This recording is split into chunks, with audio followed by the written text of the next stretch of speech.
ഇന്നത്തെ ഈ പരിപാടിയുടെ ഒരു സ്വരൂപം പറഞ്ഞുകൊണ്ട് അതിന്റെ ബാക്കിയുള്ള കാര്യത്തിലേക്ക് കടക്കാം. എന്നെ ഒന്ന് പരിചയപ്പെടുത്താം. എൻ്റെ പേര് അജയ് കുമാർ, ശ്രീ പത്മനാഭ ഭക്തമണ്ഡലിയുടെ സംയോജകനാണ്.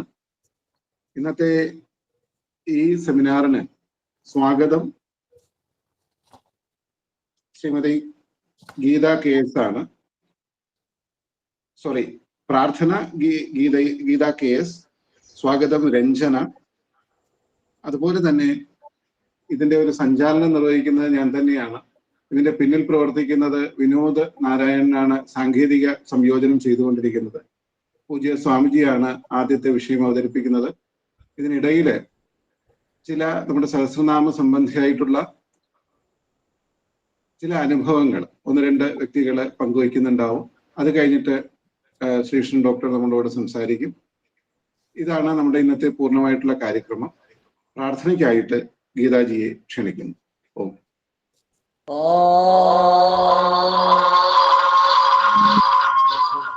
ശാന്താകാരം ഭുജഗശയനം പത്മനാഭം സുരേശം വിശ്വാധാരം ഗഗനസദൃശം മേഘവർണം ശുഭാംഗം ലക്ഷ്മീകാന്തം കമലനയനം യോഗിഹൃദ്ധ്യാനഗമ്യം വന്ദേ വിഷ്ണും ഭവഭയഹരം സർവലോകൈകനാഥം.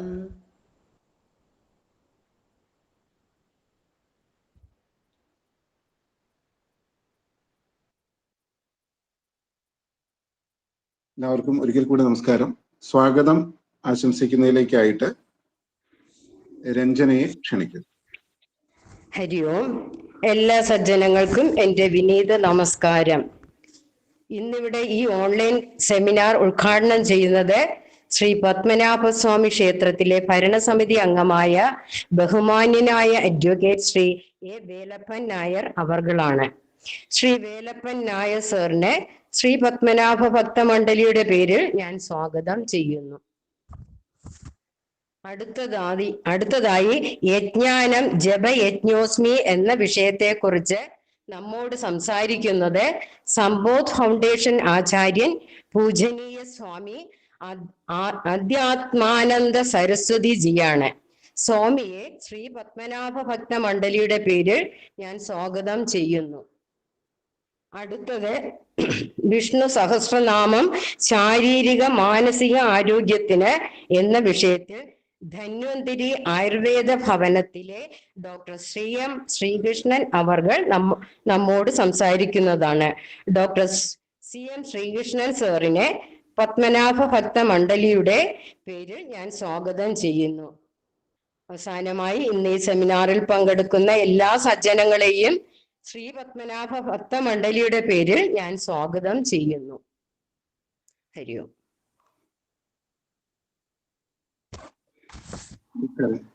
രഞ്ജനാജി, നമ്മുടെ കാര്യക്രമങ്ങളിലേക്ക് കടക്കുന്നതിന് മുന്നേ ഒരു അറിയിപ്പ് ഇപ്പൊ വന്നത് നമ്മുടെ advocate A Velappan Nair sir ഒരു പ്രധാന യോഗത്തിലാണ് ഇപ്പോൾ. അതിൽ നിന്ന് ഇറങ്ങി നമ്മുടെ മീറ്റിംഗിലേക്ക് പ്രവേശിക്കുന്നത് അറിയിച്ചിരുന്നു. പക്ഷെ ഇപ്പോഴേ മന്ത്രിമാരുമായിട്ടുള്ള ഒരു മീറ്റിംഗ് നടന്നുകൊണ്ടിരിക്കുന്നതിനിടയിൽ അദ്ദേഹത്തിന് ഇപ്പൊ ഇറങ്ങാൻ പറ്റുന്നില്ല എന്നുള്ള ഒരു വാർത്ത ഇപ്പൊ അറിയിച്ചിട്ടുണ്ട്. എന്തായാലും നമ്മുടെ പൂജനീയ സ്വാമിജിയുടെ വാക്കുകളിലൂടെ നമ്മുടെ അതിന്റെ ഉദ്ഘാടനത്തോടു കൂടി തന്നെ പ്രഭാഷണം ആരംഭിക്കും. എന്നാലും ഇതിന്റെ ആമുഖമായിട്ട് ഒരു 2-3 മിനിറ്റ് അതിനെക്കുറിച്ചൊന്ന് പറഞ്ഞുകൊണ്ട് സ്വാമിജിയെ ഇതിലേക്ക് ക്ഷണിക്കാം. ഒന്ന്, ശ്രീപത്മനാഭ ഭക്തമണ്ഡലി പ്രവർത്തനം 2022 ഡിസംബർ 31 പൂജനീയ ചിദാനന്ദപുരി സ്വാമിജിയും പൂജനീയ ഹരിബ്രഹ്മേന്ദ്രാനന്ദ തീർത്ഥ സ്വാമിജിയും അതുപോലെ തന്നെ മറ്റ് ആചാര്യവര്യന്മാരുമെല്ലാം തന്ത്രി മഠത്തിൽ ഒത്തുചേർന്നിട്ട് അങ്ങനെ ഒരു ഒത്തുചേരലിൽ തീരുമാനം ഉണ്ടായതിന് പ്രകാരമാണ് ശ്രീപത്മനാഭസ്വാമി ക്ഷേത്രത്തിന്റെ പുറത്തുകൂടെ ഹരിവലം മഹാമന്ത്ര ജപത്തോടു കൂടിയുള്ള ഹരേരാമ നാമത്തോടു കൂടിയുള്ള ഒരു ഹരിവലം എന്നുള്ള പരിപാടി നമ്മൾ ആസൂത്രണം ചെയ്തിരുന്നു. അത് ഇതിന്റെ അടുത്ത ദിവസം, അതായത് 2022 ഡിസംബർ 31 തീരുമാനം ഉണ്ടായത്.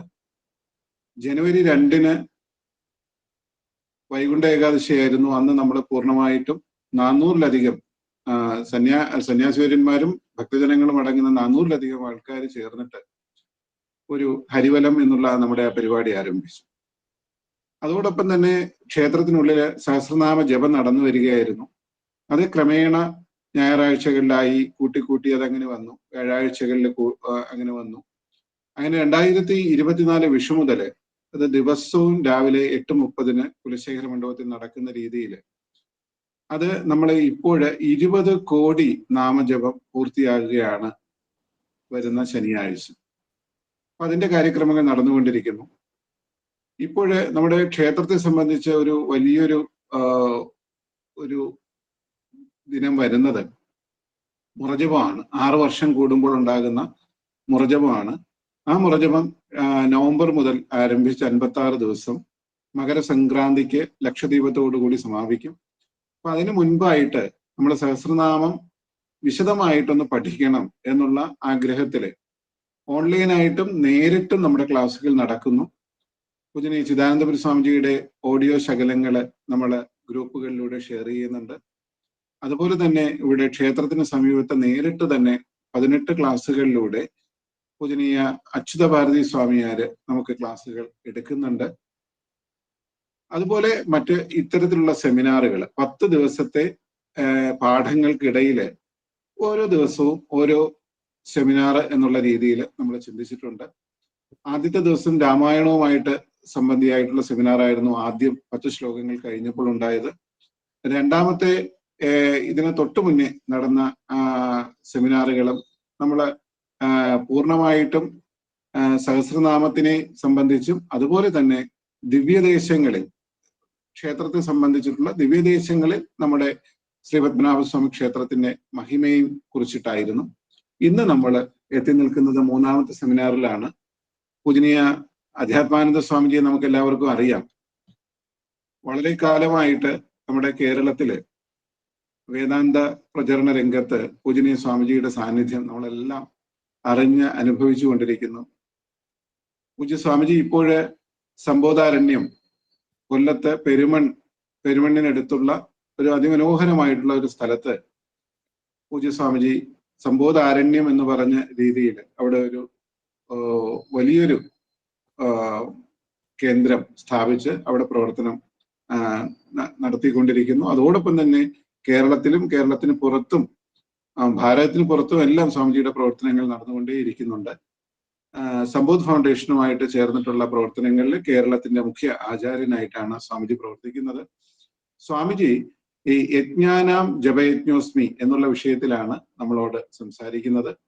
ഈ വിഷയം നമ്മൾ ഇങ്ങനെ തന്ത്രിവര്യനുമായിട്ട് ആലോചിച്ചിട്ട് പലതരത്തില് നമ്മുടെ സെമിനാറുകൾ എങ്ങനെയൊക്കെ കൊണ്ടുപോകണം എന്നുള്ള ചിന്തയില് ആരോഗ്യ വിഷയങ്ങളില് സഹസ്രനാമം എങ്ങനെയൊക്കെ സ്വാധീനിക്കുന്നു എന്നുള്ള ഒരു ചിന്ത നമ്മളൊരു 2-3 സെമിനാറെങ്കിലും വയ്ക്കേണ്ടതുണ്ട്. കാരണം അതിൽ ധാരാളം അനുഭവങ്ങളുണ്ട്, ധാരാളം ആൾക്കാർക്ക് അതിന്റെ കാര്യങ്ങൾ ഷെയർ ചെയ്യാനുണ്ട്.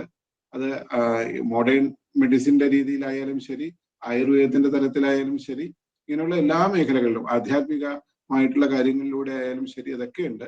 അപ്പൊ അത്തരം വിഷയത്തിലുള്ള ആദ്യത്തെ സെമിനാർ കൂടെയാണ് ഇന്നത്തെ സെമിനാർ.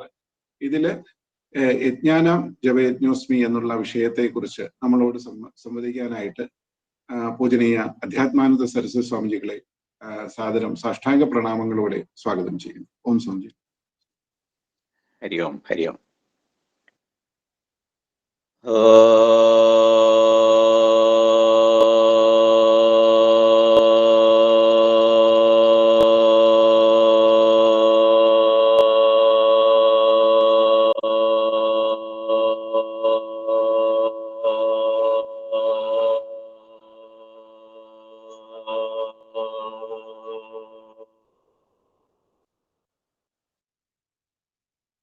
ഓം സഹനാ ഭവതു സഹനൗ ഭുനക്തു സഹ വീര്യം കരവാവഹൈ തേജസ്വിനാവധീതമസ്തു മാ വിദ്വിഷാവഹൈ. ഓം ശാന്തി ശാന്തി ശാന്തി. ഓം വാഗീശാദ്യാസു മനസഃ സർവാർത്ഥാനാമുപക്രമേ യന്നത്വാ കൃതകൃത്യാ സ്യുഃ തന്നമാമി ഗജാനനം. ദോർഭിർയുക്താ ചതുർഭിസ്ഫടികമണിമയീം അക്ഷമാലാം ദധാന ഹസ്തേനൈകേന പത്മം സിതമപി ച ശുകം പുസ്തകം ചാപരേണ ഭാസാ കുന്ദേന്ദുശംഖസ്ഫടികമണിനിഭാ ഭാസമാനാ സമാനാ സാ മേ വാഗ്ദേവതേയം നിവസതു വദനെ സർവദാ സുപ്രസന്നാ. ബ്രഹ്മാനന്ദം പരമസുഖദം കേവലം ജ്ഞാനമൂർത്തിം ദ്വന്ദ്വാതീതം ഗഗനസദൃശം തത്വമസ്യാദിലക്ഷ്യം ഏകം നിത്യം വിമലമചലം സർവധി സാക്ഷിഭൂതം ഭാവാതീതം ത്രിഗുണരഹിതം സദ്ഗുരും തം നമാമി. ഓം സദാശിവസമാരംഭാം ശങ്കരാചാര്യമധ്യമാം അസ്മദാചാര്യപര്യന്താം വന്ദേ ഗുരുപരമ്പരാം. യസ്മിൻ സർവം യദഃ സർവം യസ്സർവം സർവദൃക് തഥാ സർവഭാവപദാതീതം ബോധാനന്ദം സ്മരാമ്യഹം. കോമളം കൂജയൻ വേണും ശ്യാമളോയം കുമാരക വേദവേദ്യം പരം ബ്രഹ്മാഭാസതാം പുരതോ മമ. സച്ചിദാനന്ദരൂപായ വിശ്വോത്പത്യാദിഹേതവേ താപത്രയ വിനാശായ ശ്രീകൃഷ്ണായ വയം നുമഃ.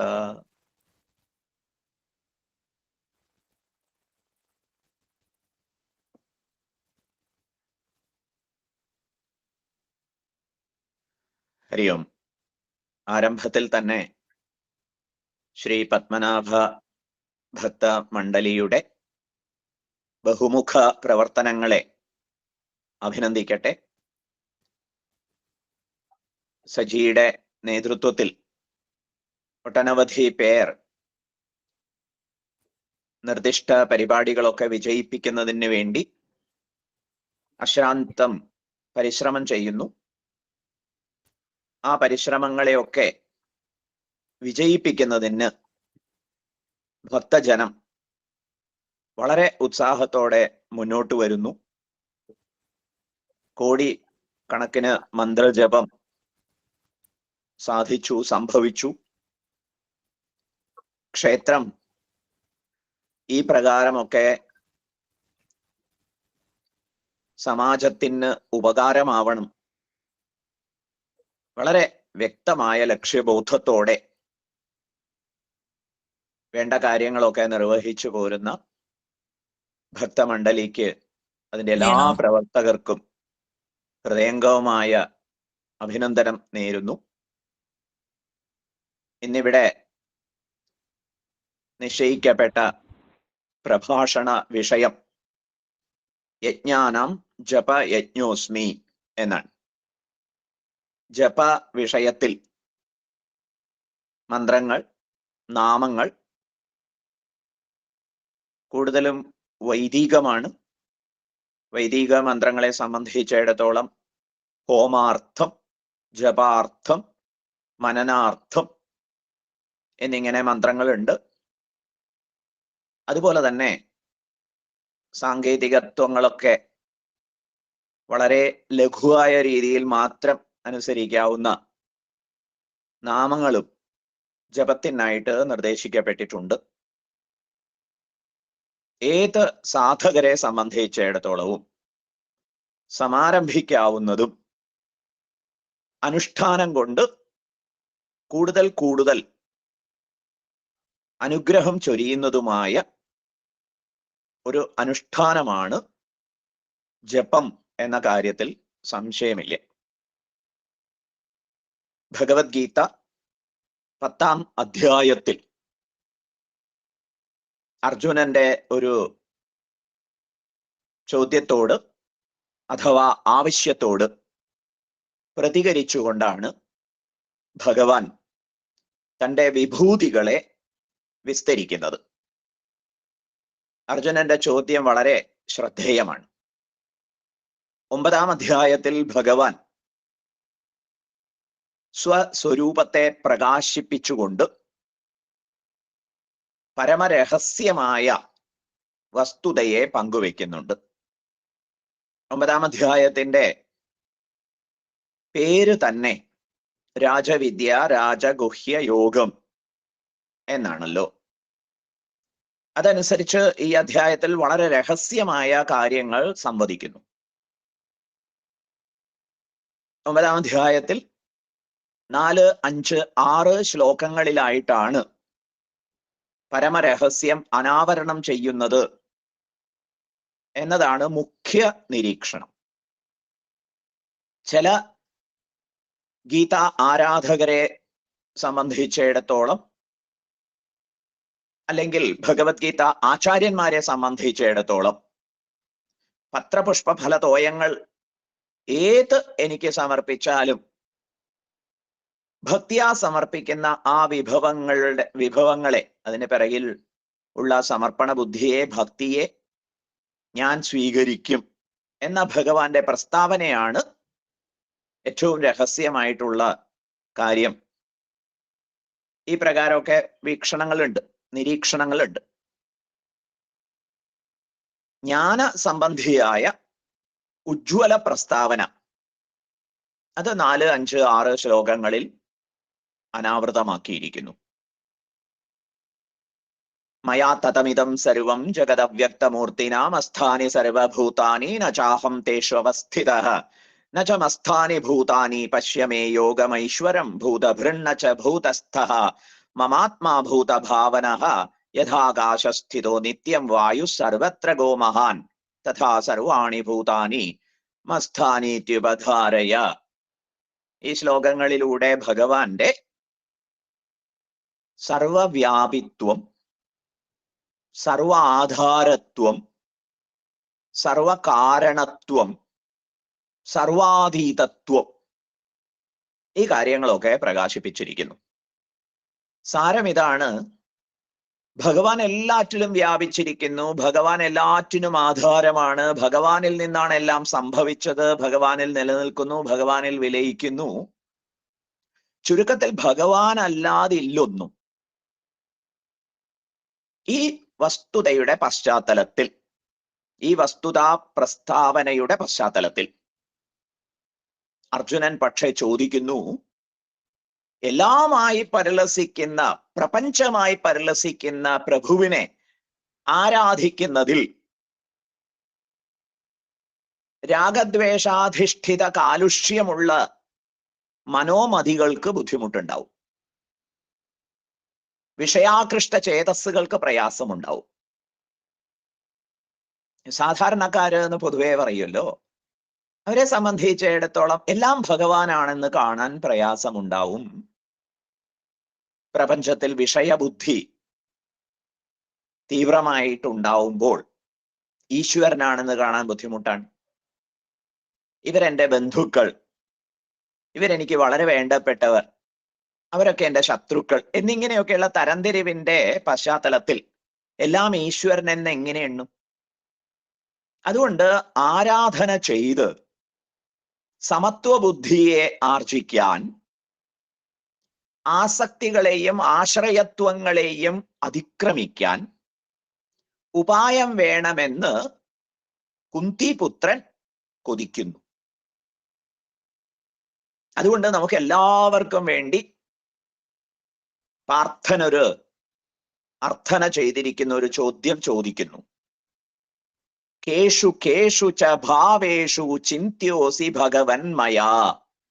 ഹേ സർവേശ്വര, സർവവ്യാപിൻ, സർവാതീതനായി പരിലസിക്കുന്ന കാരണസ്വരൂപ, അവിടുത്തെ ഏതേത് കോവിലുകളിലാണ് ഞാൻ പ്രത്യേകം ആരാധിക്കേണ്ടത്? കേഷു കേഷു ച ഭാവേഷു, ഏതേത് ഭാവങ്ങളിൽ, ഏതേത് ശ്രീകോവിലുകളിലാണ് പ്രഭോ അങ്ങയെ ഞാൻ ആരാധിക്കേണ്ടത് എന്ന് ചോദിക്കുന്നു. ഈ ചോദ്യത്തിന് സവിസ്തരം ഉത്തരം നൽകുന്നത് പ്രമാണിച്ചാണ് ഭഗവാൻ ജപം എന്ന സാധനയുടെ കാര്യം സൂചിപ്പിക്കുന്നത്. യജ്ഞങ്ങളുടെ പട്ടികയിൽ പല പ്രകാരത്തിലുള്ള യജ്ഞങ്ങളുണ്ട്. ദ്രവ്യയജ്ഞമുണ്ട്, പ്രാണായാമ യജ്ഞമുണ്ട്, സംയമന യജ്ഞമുണ്ട്. ഇങ്ങനെ അനവധി യജ്ഞങ്ങളെ കുറിച്ച് 4-ാം അധ്യായത്തിൽ വിസ്തരിച്ച് പ്രതിപാദിക്കുന്നുണ്ട്. ആ യജ്ഞങ്ങളുടെ കൂട്ടത്തിൽ ഭഗവാൻ ഇവിടെ എല്ലാവരെയും അത്ഭുതപ്പെടുത്തുമാറ്, ഒട്ടനവധി പേർക്ക് ആശ്വാസം പകരുമാറ് പ്രസ്താവിച്ചിരിക്കുന്നു. യജ്ഞാനാം ജപയജ്ഞോസ്മി, യജ്ഞങ്ങളുടെ കൂട്ടത്തിൽ ഞാൻ ജപയജ്ഞമാകുന്നു അർജുന. പൂന്താനം പറഞ്ഞതുപോലെ,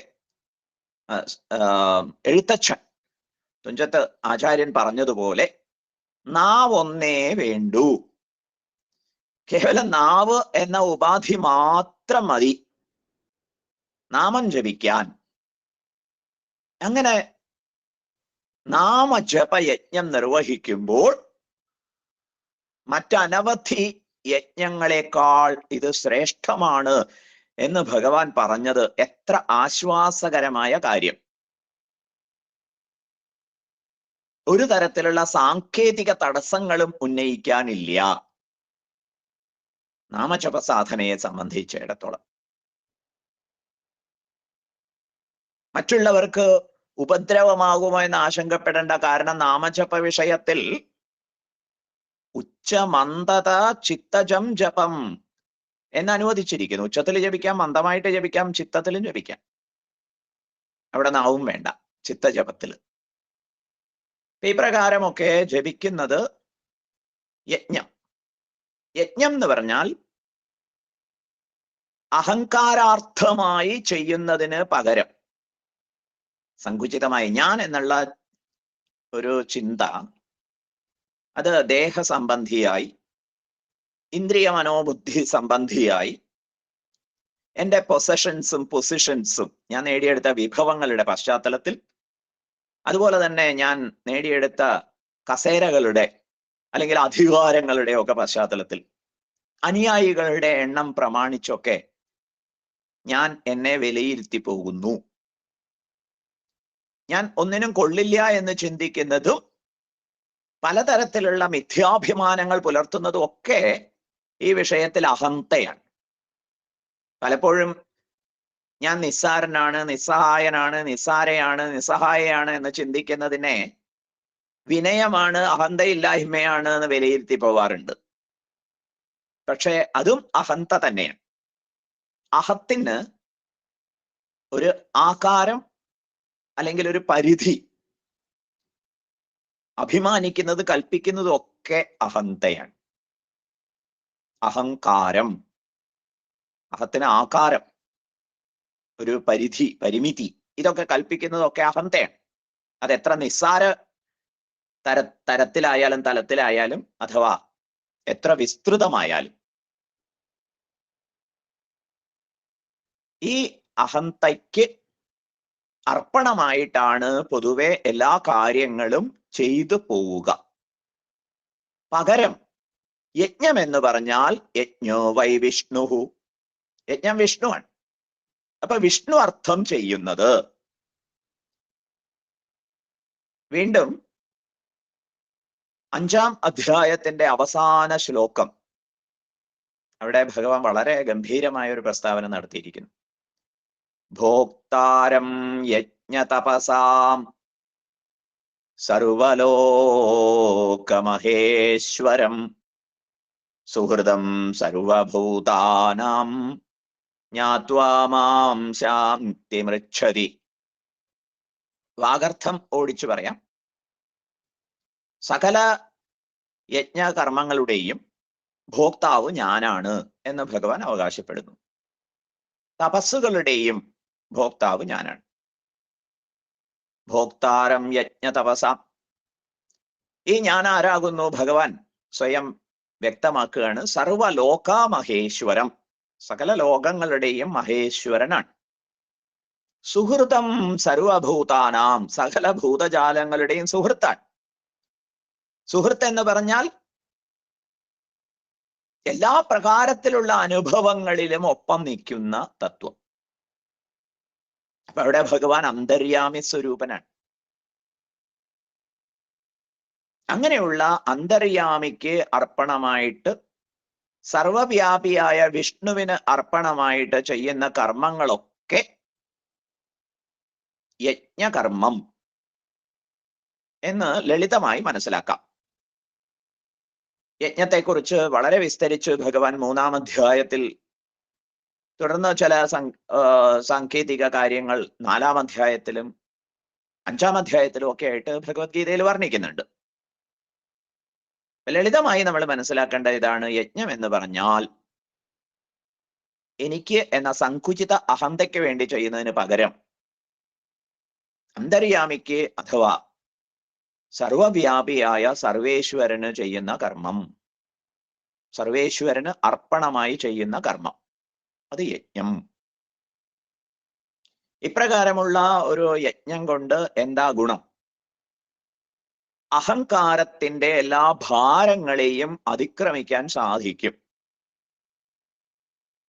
അതുകൊണ്ട് എല്ലാ കർമ്മങ്ങളും യജ്ഞമായി ചെയ്യൂ. ഒരു കർമ്മത്തെ യജ്ഞമാക്കുന്ന ഘടകങ്ങളെ കുറിച്ചൊക്കെ വിസ്തരിച്ച് വിശകലനം ചെയ്യാനുണ്ട്. അതിന്റെ സാങ്കേതിക വിശദാംശങ്ങളിലേക്ക് ഇപ്പോൾ പോകുന്നില്ല. ജപത്തിലേക്ക് തിരിച്ചു വരണം എന്നുള്ളതുകൊണ്ട് ഏതായാലും വീണ്ടും ലളിതമായി ചിന്തിക്കുമ്പോൾ ഏറ്റെടുത്ത് ചെയ്യുന്ന കർമ്മങ്ങൾക്കൊക്കെ പിറകിൽ പ്രചോദനമായി, ഇൻസ്പിരേഷനായി, മോട്ടിവേഷനായി കൃതജ്ഞതയും പ്രേമവും അത് പുലർന്നാൽ,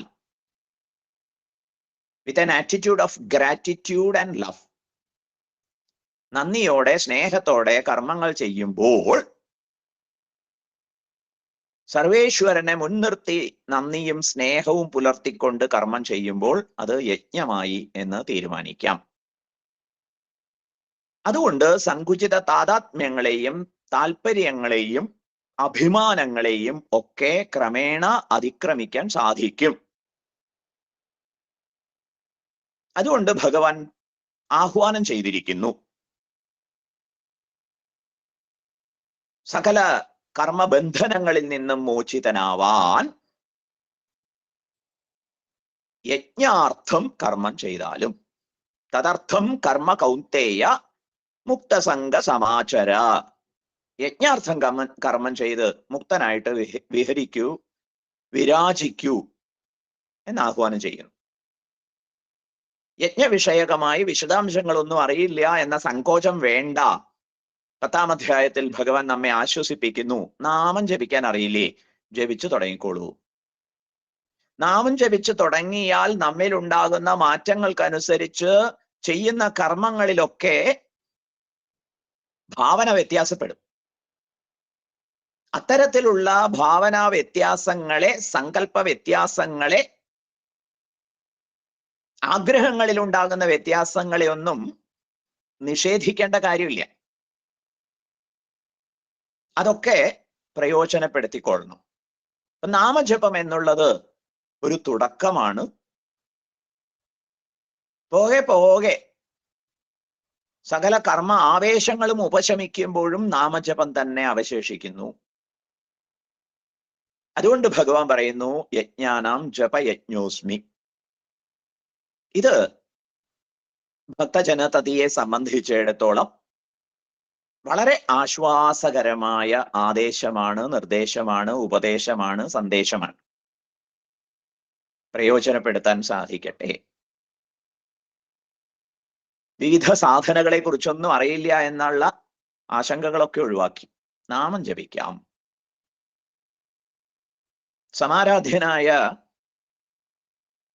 സത്യാനന്ദ സ്വാമി തിരുവടികളുടെ ഒരു തമാശ കേട്ടിട്ടുള്ളത് അറിയിക്കട്ടെ. അവിടെ ഒരു ചെറുപ്പക്കാരൻ ആശ്രമത്തിൽ ചെന്നൂത്രേ, ചെങ്കോട്ടുകോണം ആശ്രമത്തില് ഒരു ചെറുപ്പക്കാരൻ ചെന്നു. ചെന്ന് കയറിയത് അടുക്കള ഭാഗത്തായിരുന്നു അത്രേ. അവിടെ ഒരു സ്വാമിജിയെ കണ്ടപ്പോൾ തൊഴുതു. ഇവിടുത്തെ വലിയ സ്വാമി എവിടെയാണ് എന്ന് ചോദിച്ചു. അപ്പൊ പാത്രം കഴുകിക്കൊണ്ടിരുന്ന സ്വാമിജി പറഞ്ഞു, വലിയ സ്വാമി അപ്പുറത്താണ്, ചെല്ലൂ.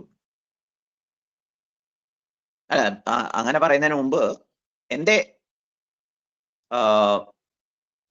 വന്നത് എന്ന് ചോദിച്ചു. അപ്പൊ ഈ ചെറുപ്പക്കാരൻ പറഞ്ഞു, വലിയ സ്വാമിയോട് പറഞ്ഞോളാം, ഒരു സംശയം തീർക്കാനാണ്. എന്താ സംശയം പറയൂ എന്നായി. അങ്ങനെ നിർബന്ധിച്ച സമയത്ത് ഈ ചെറുപ്പക്കാരൻ സംശയം ഉന്നയിച്ചു പാത്രം കഴുകിക്കൊണ്ടിരിക്കുന്ന സ്വാമിയോട്. എന്താ സംശയം?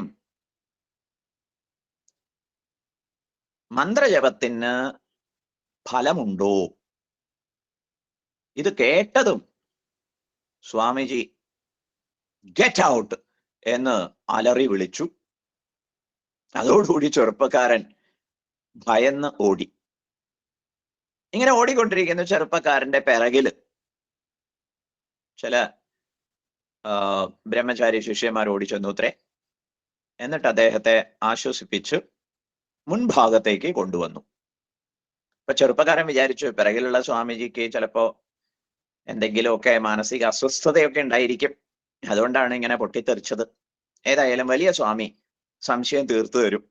അങ്ങനെ മുൻഭാഗത്ത് വലിയ സ്വാമിജിയെ കാത്തിരിക്കുമ്പോ പാത്രം കഴുകി കൊണ്ടിരുന്ന സ്വാമിജി തന്നെ നടന്നു വരുന്നു, സത്യാനന്ദ സ്വാമി തിരുവടികൾ.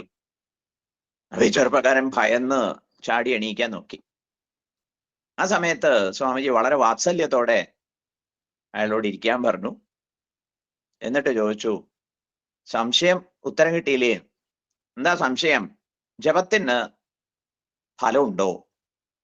അവിടെ ഞാൻ ഉച്ചരിച്ചത് ഗെറ്റ് ഔട്ട് മന്ത്രമാണ്. ഫലം ഉണ്ടായില്ലേ? ആള് എണീറ്റ് ഓടി എന്ന് പറയേ. ജപത്തിന് തീർച്ചയായിട്ടും ഫലം ഉണ്ട്. എന്തൊക്കെ എങ്ങനെയൊക്കെയാണ് ഫലങ്ങൾ? തുടർന്നുള്ള പ്രഭാഷകൻ ആ വിഷയം വളരെ വിസ്തരിച്ച് പ്രതിപാദിക്കുന്നുണ്ടാവും. ഏതായാലും സമാരാധ്യനായ ദയാനന്ദ്ജി മഹാരാജ്, ദയാനന്ദ സ്വാമികൾ ഇന്ന് ഭാരതത്തില് ഒട്ടനവധി സന്യാസി സാധു മഹാത്മാക്കളെ സജ്ജമാക്കിയ വിഷയത്തിൽ വലിയ അനുഗ്രഹം ചൊരിഞ്ഞിട്ടുള്ള മഹാത്മാവാണ്. സംഭൂജ്യ ഗുരുദേവ് ചിന്മയാനന്ദ സ്വാമിജിയുടെ പ്രഥമ ശിഷ്യനായിരുന്നു ദയാനന്ദ്ജി മഹാരാജ്. സ്വാമിജി ജപത്തെ സംബന്ധിച്ച് നൽകിയ സൂചനയെ നമുക്കിവിടെ ശ്രദ്ധിക്കാം. ഇവിടെ മനസ്സിനെ നിർവചിച്ചുകൊണ്ടാണ് ആരംഭിക്കേണ്ടത്. What is mind? മനസ്സെന്താണ്? ഉത്തരം, ഫ്ലോ ഓഫ് തോട്ട്സ്. ചിന്തകളുടെ പ്രവാഹമാണ് മനസ്സ്. മനസ്സ് എന്ന് പറയുന്നത് ഒരു ഫങ്ഷണൽ റിയാലിറ്റിയാണ്. പ്രവർത്തനക്ഷമത കൊണ്ട് രൂപപ്പെടുന്ന ഒരു തത്വമാണ് മനസ്സ്. അല്ലാതെ മനസ്സ് എന്ന് പറഞ്ഞിട്ടൊന്നുമില്ല. ചിന്തകൾ പ്രവഹിക്കുമ്പോൾ മനസ്സ് നന്നാവണം എന്ന് വന്നാൽ ചിന്തകളുടെ ഗുണമേന്മ വർദ്ധിക്കണമെന്നാണ് ആശയം. എണ്ണം കുറയുകയും വേണം. The quality of thoughts has to be increased. Quantity should be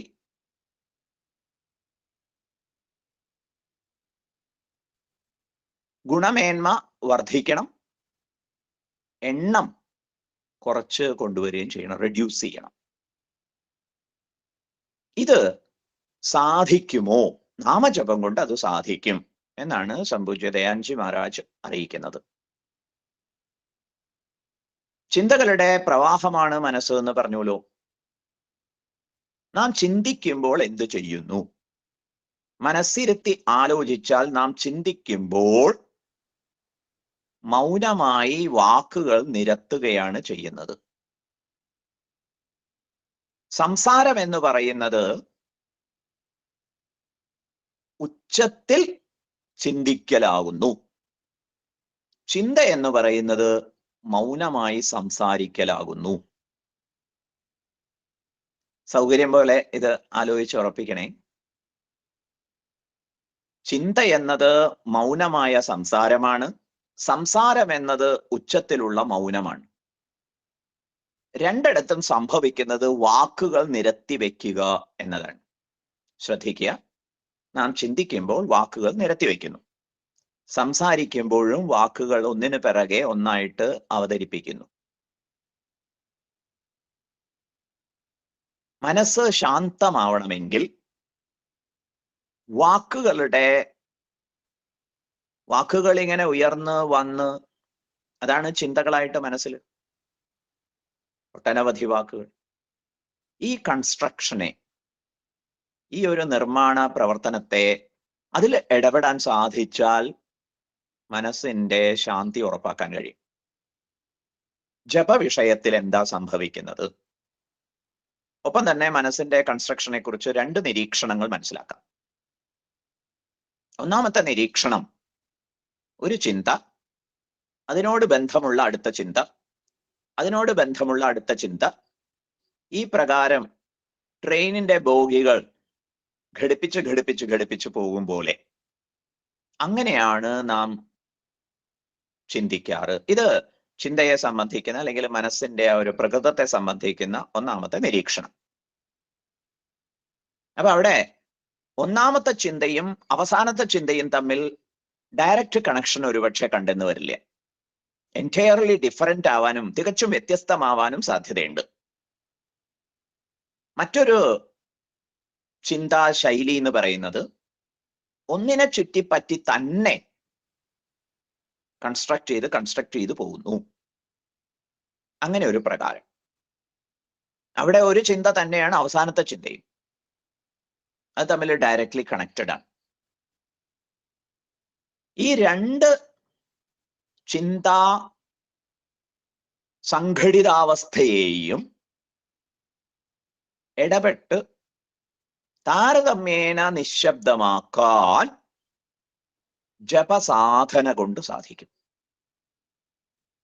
അതുകൊണ്ടാണ് ഭഗവാൻ യജ്ഞങ്ങളുടെ കൂട്ടത്തിൽ ജപയജ്ഞമാണ് എന്ന് ഏവർക്കും ആരംഭിക്കാവുന്ന ലളിത സാധന പോകെ പോകെ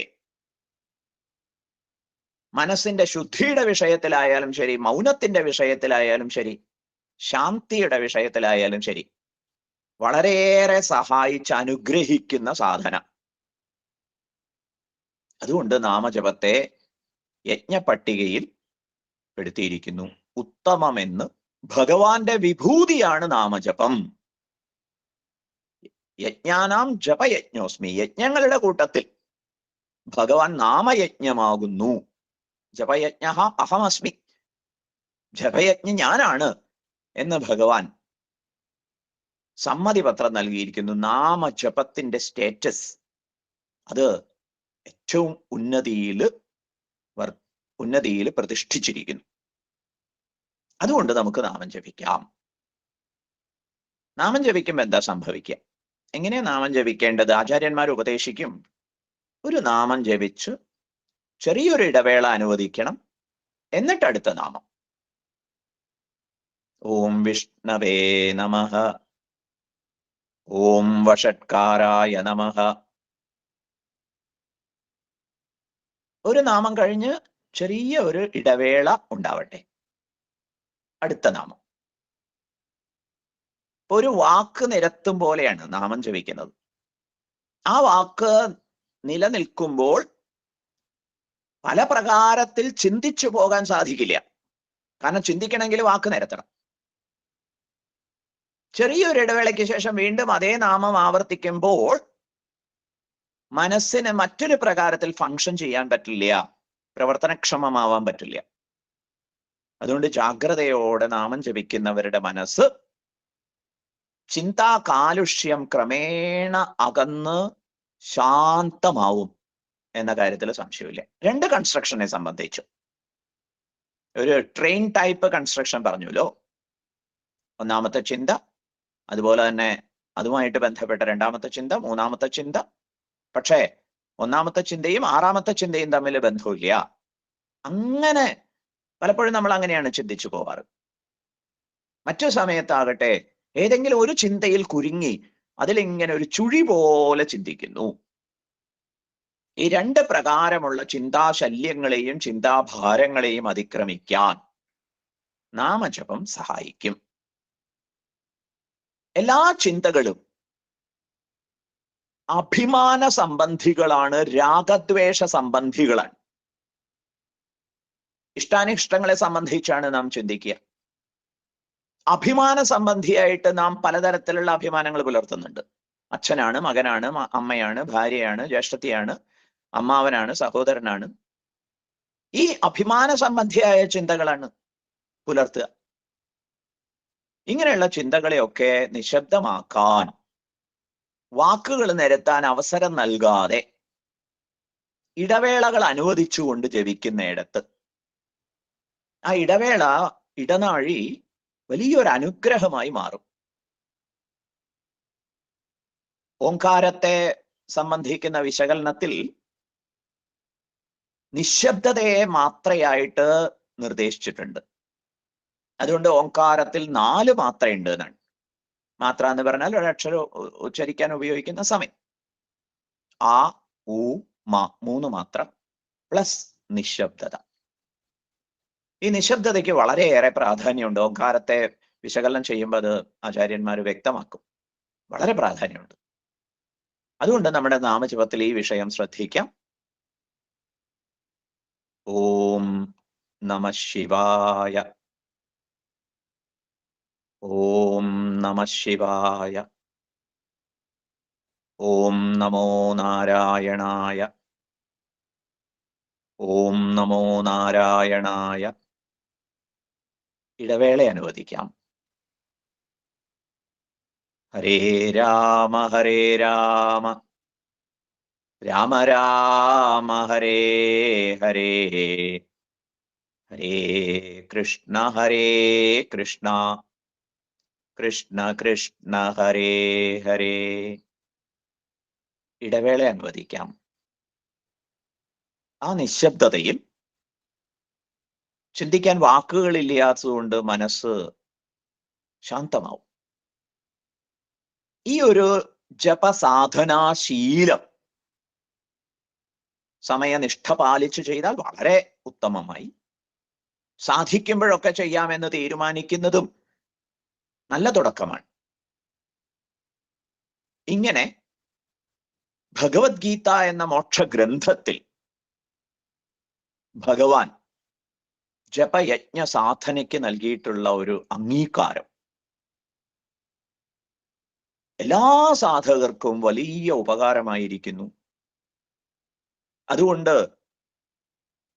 ബഹുവിധ സാധനകളെ കുറിച്ചുള്ള അറിവില്ലായ്മ കൊണ്ടും അത് നിർവഹിക്കണമെങ്കിൽ വേണ്ടുന്ന സാങ്കേതിക കാര്യങ്ങളെക്കുറിച്ച് ആലോചിച്ചുള്ള വ്യാകുലത കൊണ്ടുമൊക്കെ എങ്ങനെ ചെയ്യും എന്ന് വിഷമിക്കുന്നവരൊക്കെ നാമജപ സാധനയെ ആശ്രയിക്കുക. തീർച്ചയായിട്ടും അന്തര്യാമി പ്രഭു, സർവവ്യാപിയായ മഹേശ്വരൻ, സർവാതീതനായി പരിലസിക്കുന്ന പത്മനാഭ പ്രഭു നമ്മെല്ലാവരെയും അനുഗ്രഹിക്കും എന്നുള്ള കാര്യത്തിൽ സംശയമില്ല. അതുകൊണ്ട് തിരുവനന്തപുരം പത്മനാഭസ്വാമി ക്ഷേത്രത്തെ ചുറ്റിപ്പറ്റിയുള്ള ജപ വിനിയോഗം, അനുഷ്ഠാനം, അത് ഉത്തരോത്തരം അഭിവൃദ്ധിയെ പ്രാപിക്കട്ടെ. ഒരുപാട് സാധക മനസ്സുകൾക്ക് ശാന്തിയും ആശ്വാസവുമാകട്ടെ എന്ന് സങ്കല്പിക്കുന്നു.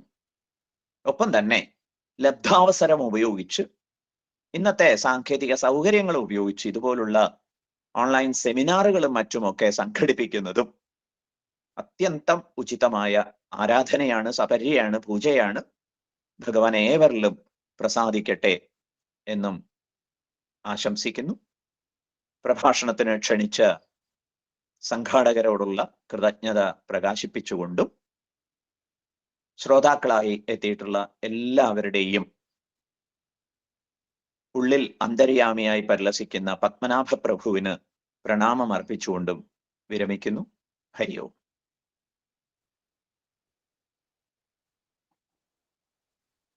സ്വാമിജി നമസ്കാരം. പൂജനീയ സ്വാമിജിയുടെ വാക്കുകള് നമ്മള് മുൻപും ധാരാളം ശ്രവിച്ചിട്ടുണ്ട്. ഇന്ന് സ്വാമിജി നമ്മുടെ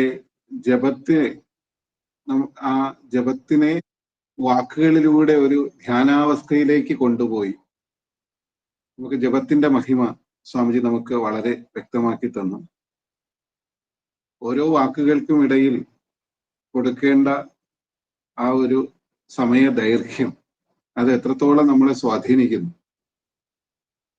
ഭാഷ്യകാരനായിട്ടുള്ള ശ്രീശങ്കര ഭഗവത്പാദര് ധ്യേയം ഗീത നാമസഹസ്രം എന്ന് പറഞ്ഞ് അതേ വാക്യത്തെ പൂജ്യ സ്വാമിജി ഭഗവത്ഗീതയിലൂടെ നമ്മുടെ സഹസ്രനാമത്തെ ഇവിടെ നമുക്ക് വ്യക്തമാക്കി തന്നു. ഗീതയിലെ ഭഗവാൻ തന്റെ വിഭൂതികളെ വ്യക്തമാക്കുമ്പോൾ യജ്ഞങ്ങളിൽ ജപയജ്ഞമാണ് ഞാൻ എന്ന് പറയുന്നു. അങ്ങനെ ജപത്തിന്റെ മാഹാത്മ്യത്തെ സ്വാമിജി നമുക്ക് സുവ്യക്തമാക്കി നമുക്ക് കൂടുതൽ ഈ ഒരു സപര്യയില് മുന്നോട്ട് പോകാനായിട്ട് സ്വാമിജി നമുക്ക് മാർഗം തെളിയിച്ചു തന്നിരിക്കുന്നു. പൂജ്യ സ്വാമിജിക്ക് സാഷ്ടാംഗ പ്രണാമം അർപ്പിക്കുന്നു. നമുക്ക് അടുത്ത ഡോക്ടർ ശ്രീകൃഷ്ണൻ ഡോക്ടറിലേക്ക് പോകുന്നതിന് മുൻപ് ഈ ജപയജ്ഞത്തില് അല്ലെങ്കിൽ ഇങ്ങനെയുള്ള ജപം ഇപ്പൊ നമ്മള് സമൂഹമായിട്ട് നമ്മൾ ചെയ്യുന്നു.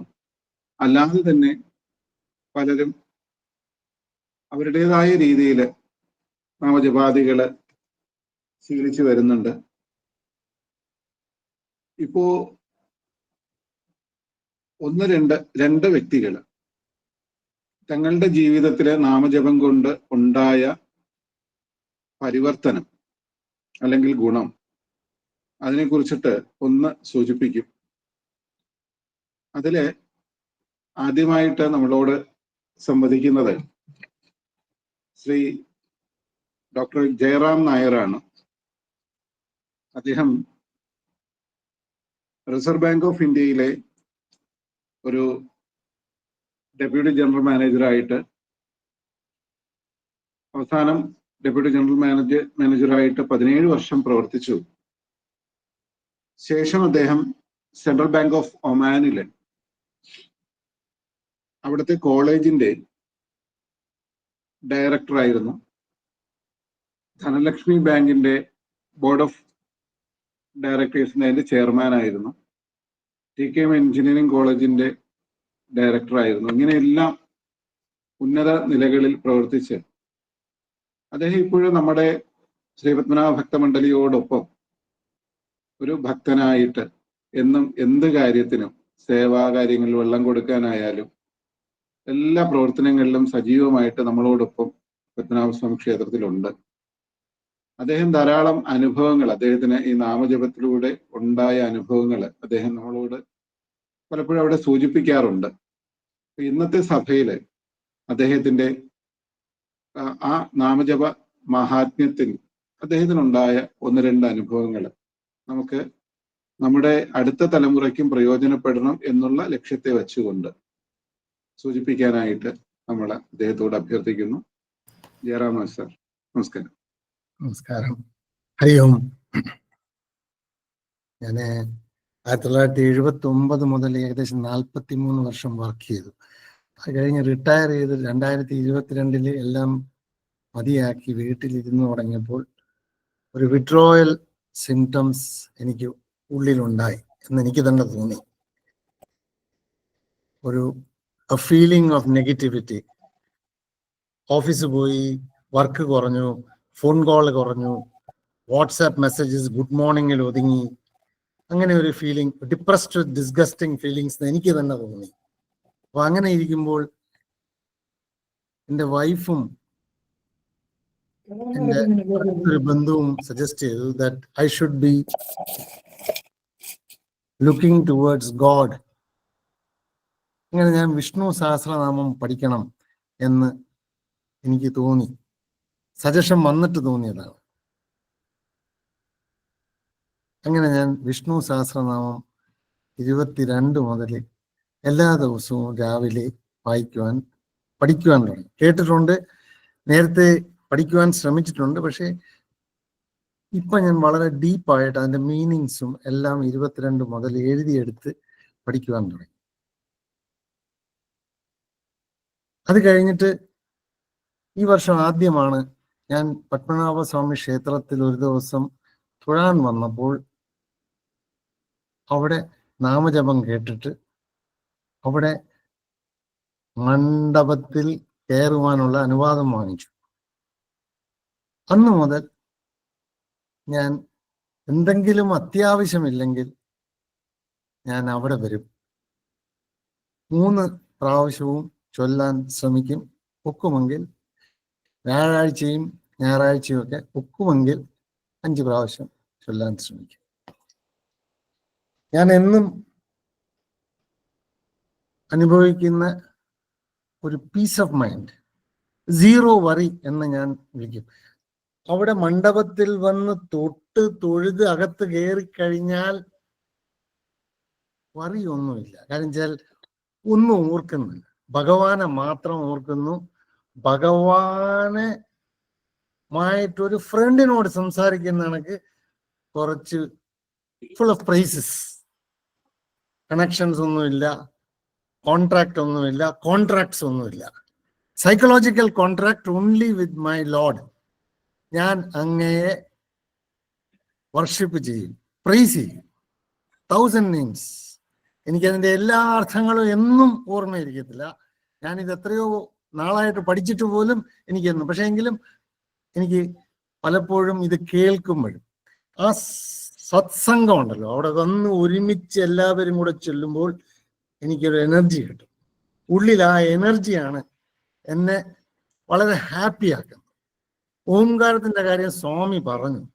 ആ സൈലൻസ് ഓഫ് ദ സോൾ, അതാ ഓംകാരം പറയുമ്പോൾ കിട്ടുന്ന ആ സൈലൻസ് ഓഫ് ദ സോൾ, അത് എൻ്റെ വാക്കല്ല, സ്വാമി ചിന്മയാനന്ദയോ മറ്റോ ഞാൻ മുമ്പ് കേട്ടതാണ്. സൈലൻസ് ഓഫ് ദ സോൾ, ആ നിശബ്ദത, പരമാത്മാവിന്റെ നിശബ്ദത, അത് കേൾക്കുമ്പോൾ, അത് ഓംകാരം കേട്ട് കഴിയുമ്പോൾ നമ്മൾ ആ വിഷ്ണു സഹസ്രനാമം പറയാൻ യോഗ്യനായി അന്നത്തേക്ക് എന്ന് എനിക്ക് തോന്നുന്നു. സീറോ ഈഗോ, മറ്റൊരു എക്സ്പീരിയൻസ് എനിക്കുള്ളത്.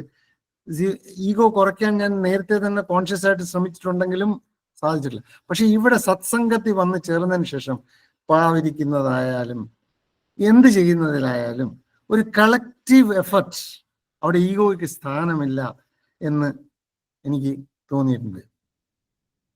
പിന്നെ ഈ വിഷ്ണു സഹസ്രനാമം പഠിക്കുമ്പോൾ അല്ലെങ്കിൽ ചൊല്ലുമ്പോൾ മനസ്സിനുണ്ടാകുന്നത് ഒരു ഡിവൈൻ നോളജ് ഉണ്ടാകണം. അങ്ങനെ ഞാനിപ്പം കുറച്ചധികം മറ്റ് വായനകളെല്ലാം എക്കണോമിക്സും ബാങ്കിങ്ങും ഒക്കെ ആയിരുന്നു എൻ്റെ ഫീൽഡ്. നേരത്തെ അജയ് കുമാർജി പറഞ്ഞതിൽ ഞാൻ TKM institute of management director ആയിരുന്നു. കോളേജ് ഓഫ് എഞ്ചിനീയറിംഗിനുള്ള യോഗ്യത ഇല്ല എനിക്ക്.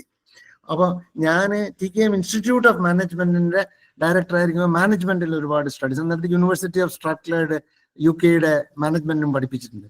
അപ്പൊ ഇതെല്ലാം പഠിപ്പിക്കുമ്പോഴും മാനേജ്മെന്റ്, ബാങ്കിങ്, ഈ ഫൈനാൻസ്, ഇതിലൊക്കെ ആയിരുന്നു താല്പര്യം. ഇപ്പൊ അതൊന്നും നോക്കാറില്ല. ഏത് സമയവും ഉപനിഷത്സ് എങ്ങനെ വായിക്കാം. അവിടെ അമ്പലത്തിൽ പോയി തൊഴുമ്പോൾ, പത്മനാഭ സ്വാമിയെ തൊഴുമ്പോൾ ഞാൻ എന്ന് ശ്രമിക്കുന്ന സ്വാമിയുടെ ഏറ്റവും പ്രയാസപ്പെട്ട ഒരു ദർശനം എന്ന് പറഞ്ഞാൽ ആ വിഷ്ണു പാദം എവിടെയാണെന്ന് കണ്ടുപിടിക്കുക എന്നുള്ളത്. എന്നും ഞാൻ വളരെ സ്ട്രഗിൾ ചെയ്യും. ഈ ലെഫ്റ്റും റൈറ്റും ഒരുമിച്ച് കിട്ടാൻ വലിയ പാടാണ്. വിഷ്ണു പാദം ഇടതും വലതും. പക്ഷെ അത് കാണുമ്പോൾ ഉണ്ടാകുന്ന ആ സന്തോഷമുണ്ട്, അത് പറഞ്ഞറിയിക്കാൻ ബുദ്ധിമുട്ടാണ്. പോസിറ്റീവ് ഡിറ്റാച്ച്മെന്റ് ആണ്, എല്ലാത്തിൽ നിന്നും ഒരു പോസിറ്റീവ് ഡിറ്റാച്ച്മെന്റ് ഒന്നിനോടും. അപ്പൊ ഞാൻ എനിക്ക് അഡ്വൈസ് തന്ന എൻ്റെ അനിയന്റെ മകളോടും എൻ്റെ വൈഫിനോടും ഒക്കെ ഞാൻ പറയും, ഇൻഡിഫറൻസ് അല്ല, സോൺ ഓഫ് ഇൻഡിഫറൻസിലേക്ക് ഞാൻ പോകുന്നുണ്ടെന്ന് എനിക്കറിയാം. പക്ഷെ വളരെ വർഷങ്ങൾക്ക് മുമ്പ് ഞാൻ ആൽഡസ് ഹക്സ്ലി വായിച്ചു. അതിൽ അദ്ദേഹം എഴുതിയിട്ടുണ്ട്, the ideal man is the non attached man.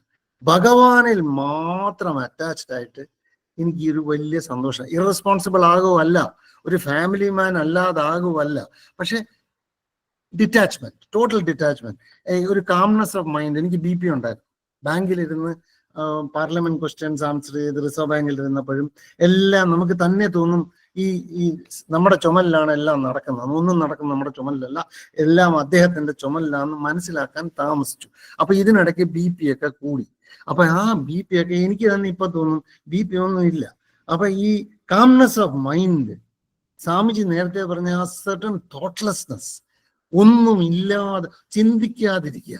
Power vacuum പോകട്ടെ, thought vacuum, nothingness of mind, അതൊരു ഭയങ്കര റിക്കഗ്നിഷൻ ഓഫ് ഡെല്യൂഷൻ.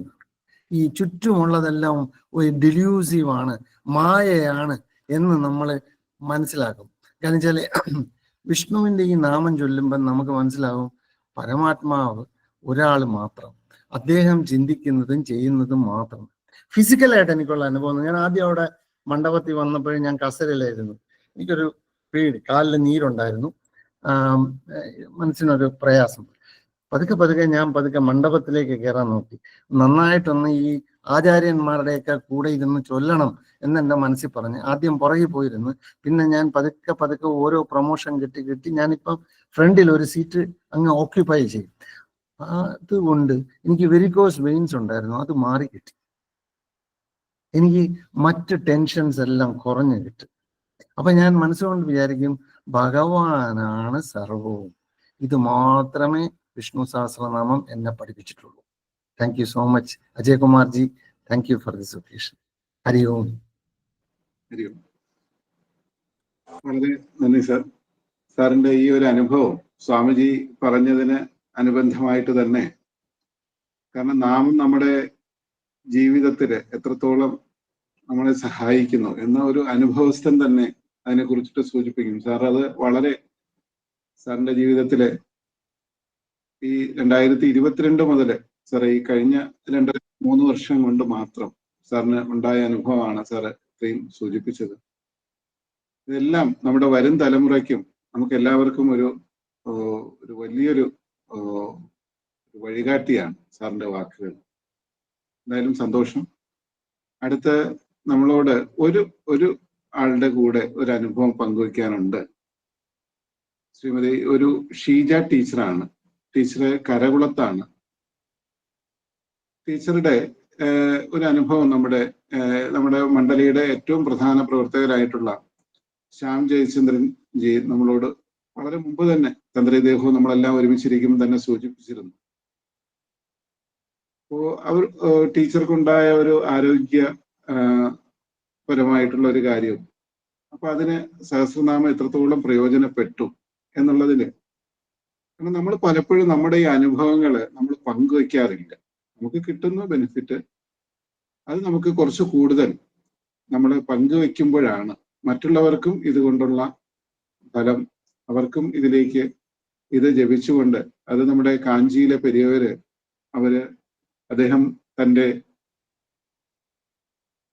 ഒരു പനി ഉണ്ടായ സമയത്ത് സഹസ്രനാമം ജപിക്കാൻ പറഞ്ഞ അനുഭവം വളരെ പ്രശസ്തമാണ്. അങ്ങനെ സാക്ഷാൽ നമുക്ക് അദ്ദേഹം തന്നെ അത് പ്രകടമാക്കി തന്നു. ഷീജ ടീച്ചറെ തന്റെ അനുഭവം ഒന്ന് സൂചിപ്പിക്കാനായിട്ട് ക്ഷണിക്കുന്നു.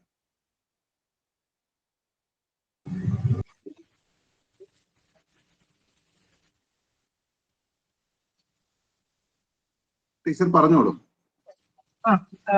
ഞാൻ ഷീജ ടി.എം. കരകുളത്ത് നിന്നാണ്.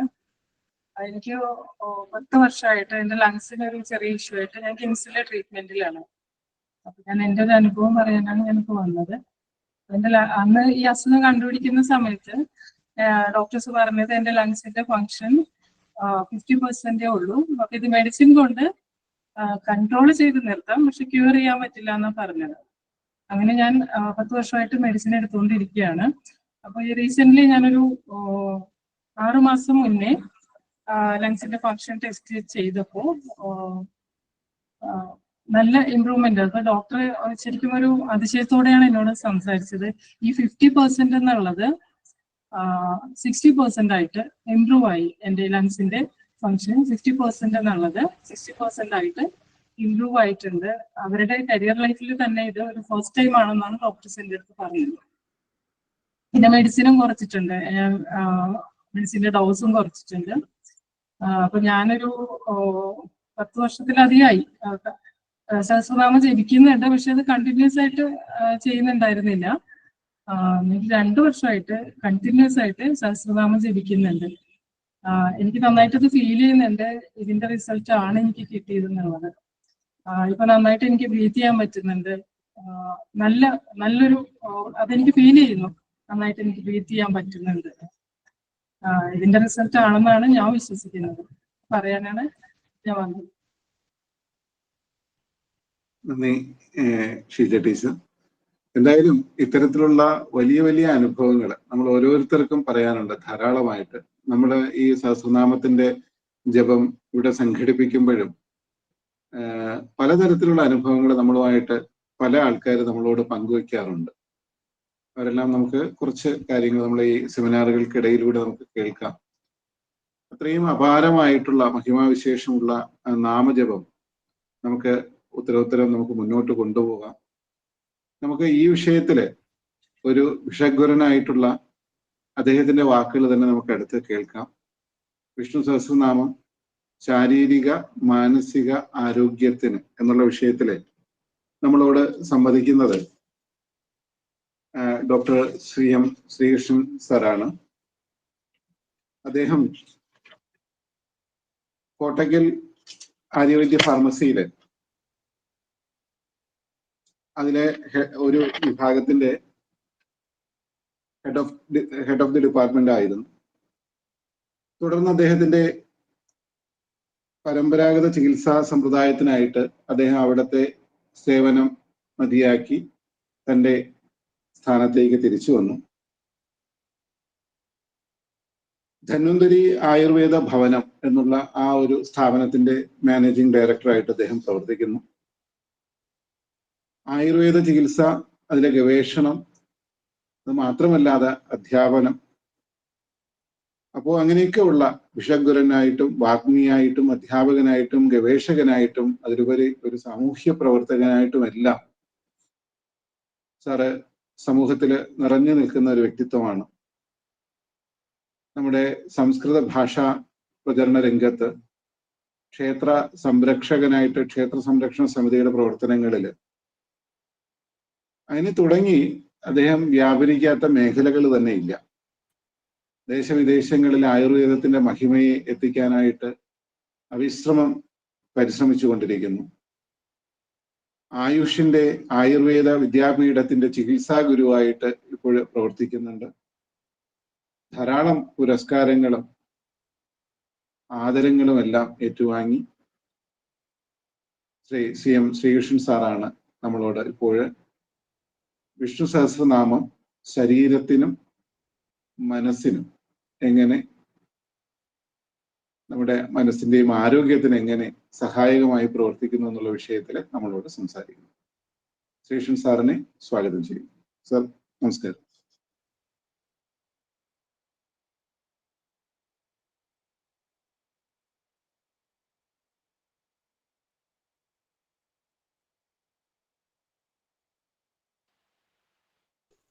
മ്യൂട്ടാണ് സർ, മ്യൂട്ടാണ്. അൺമ്യൂട്ട് ചെയ്യോ സർ?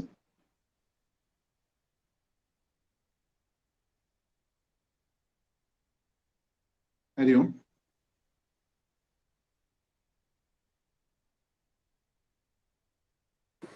ഹരി ഓം. അൺമ്യൂട്ട് ചെയ്തിട്ടില്ലല്ലോ, കേൾക്കുന്നില്ല. ഹലോ, കേൾക്കണ്ടോ? കേൾക്കാം, ഇപ്പൊ കേൾക്കാം സർ. എല്ലാവർക്കും എൻ്റെ വിനീതമായ നമസ്കാരം. ഇന്നൊരു ദൈവനിയോഗത്താലായിരിക്കാം ഞാനിവിടെ ഇരിക്കുന്നത്.